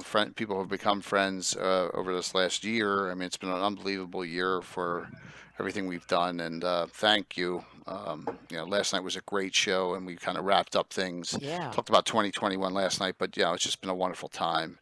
Mhm. Thanks. Let's get these giveaways going here. You guys have been patient, and do guys and it. gals have been patient enough.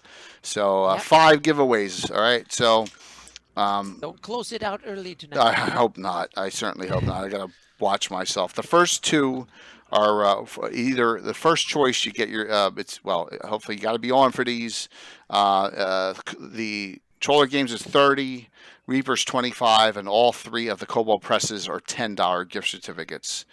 Oh, my pleasure. My absolute pleasure here. These are all courtesy. Cannibal Eridar has been very generous, as much as Canadian Ancient Gamer has Good to have you, been. Weezer. Patrick, and Yeah. we have a wonderful, wonderful group here, and these are sponsors / donations from one of our followers. So that I don't have to pester them. But Chuck has opened up his to some extras. I've given away more than that as it is now, and Chuck's like, hey, have at it. So that's why we're going to be giving away another one tonight. So I'm going to close this out. Hopefully I don't crash everything. And let's see who wins these. First person up, tell me if you want the Reaper or the Troller Games one. Second pick will get the opposite, and then the last 3 will get the $10 gifts for Cobalt Press, which is cool. So here we go. Here it comes. Will J screw this up? No, please not. Close entries. Entries are closing out. Alrighty. First winner tonight. Lonely Yeti. My God, that's 2 days in a row, man. Oh my gosh. Wow. That is awesome. Well, you're going to get the Reaper one tonight, Lonely Yeti, because you got the Troller Games one, and we can't duplicate it. So you got the Reaper miniatures one tonight, man. Wow. Phew. Talking about on a roll with and we got a ton of signups tonight and last night. That's great. Alrighty. Let me do the Troller Games one for tonight. Winner. Illustarian Greg. Woohoo! Who got the Troller Games one last night. What is going on here?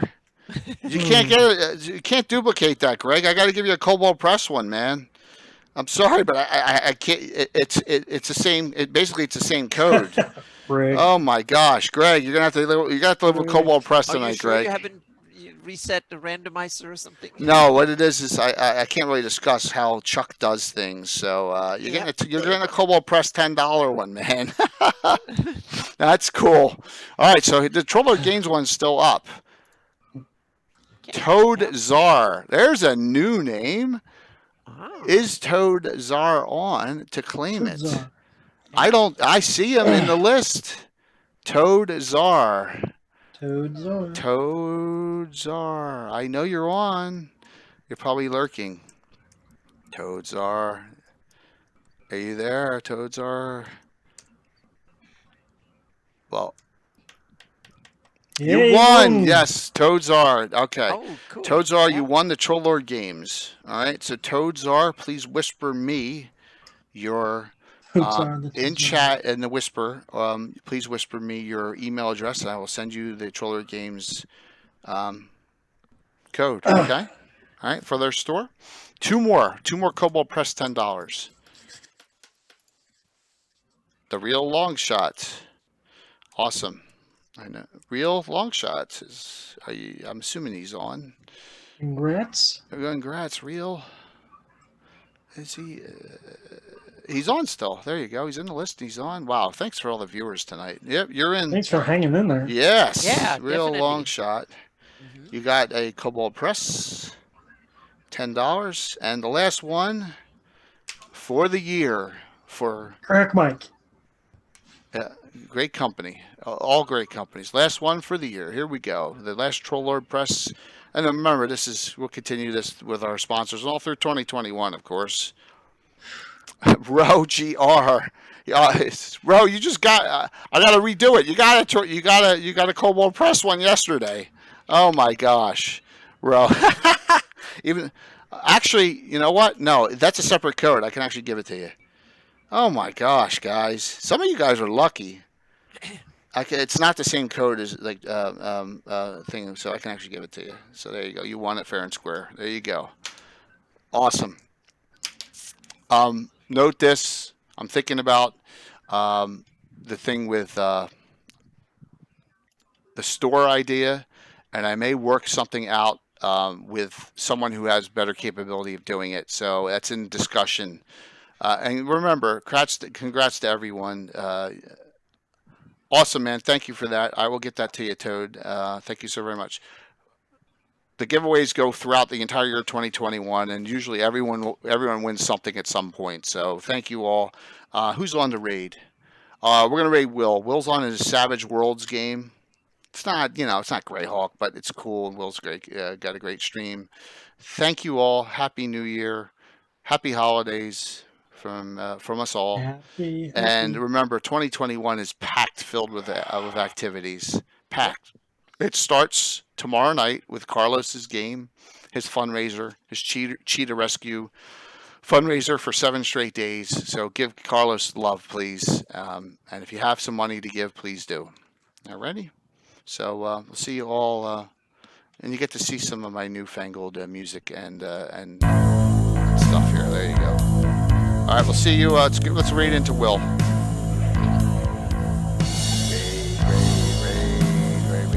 Thank you. Yeah. Raid into Will. Here it comes. Start it up.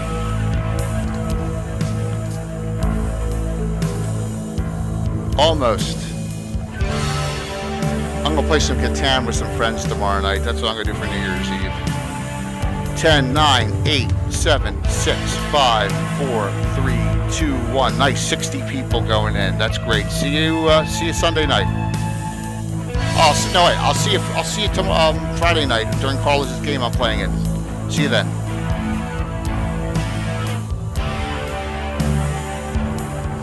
That was awesome. Dude, man, Mike, I got a lot of work to do now. I got a lot of work on spell. I want to have these spells. Yeah. I didn't know about them. I'm so glad I did. You need it. Yeah. Yeah. Let me. Thank you, Mike.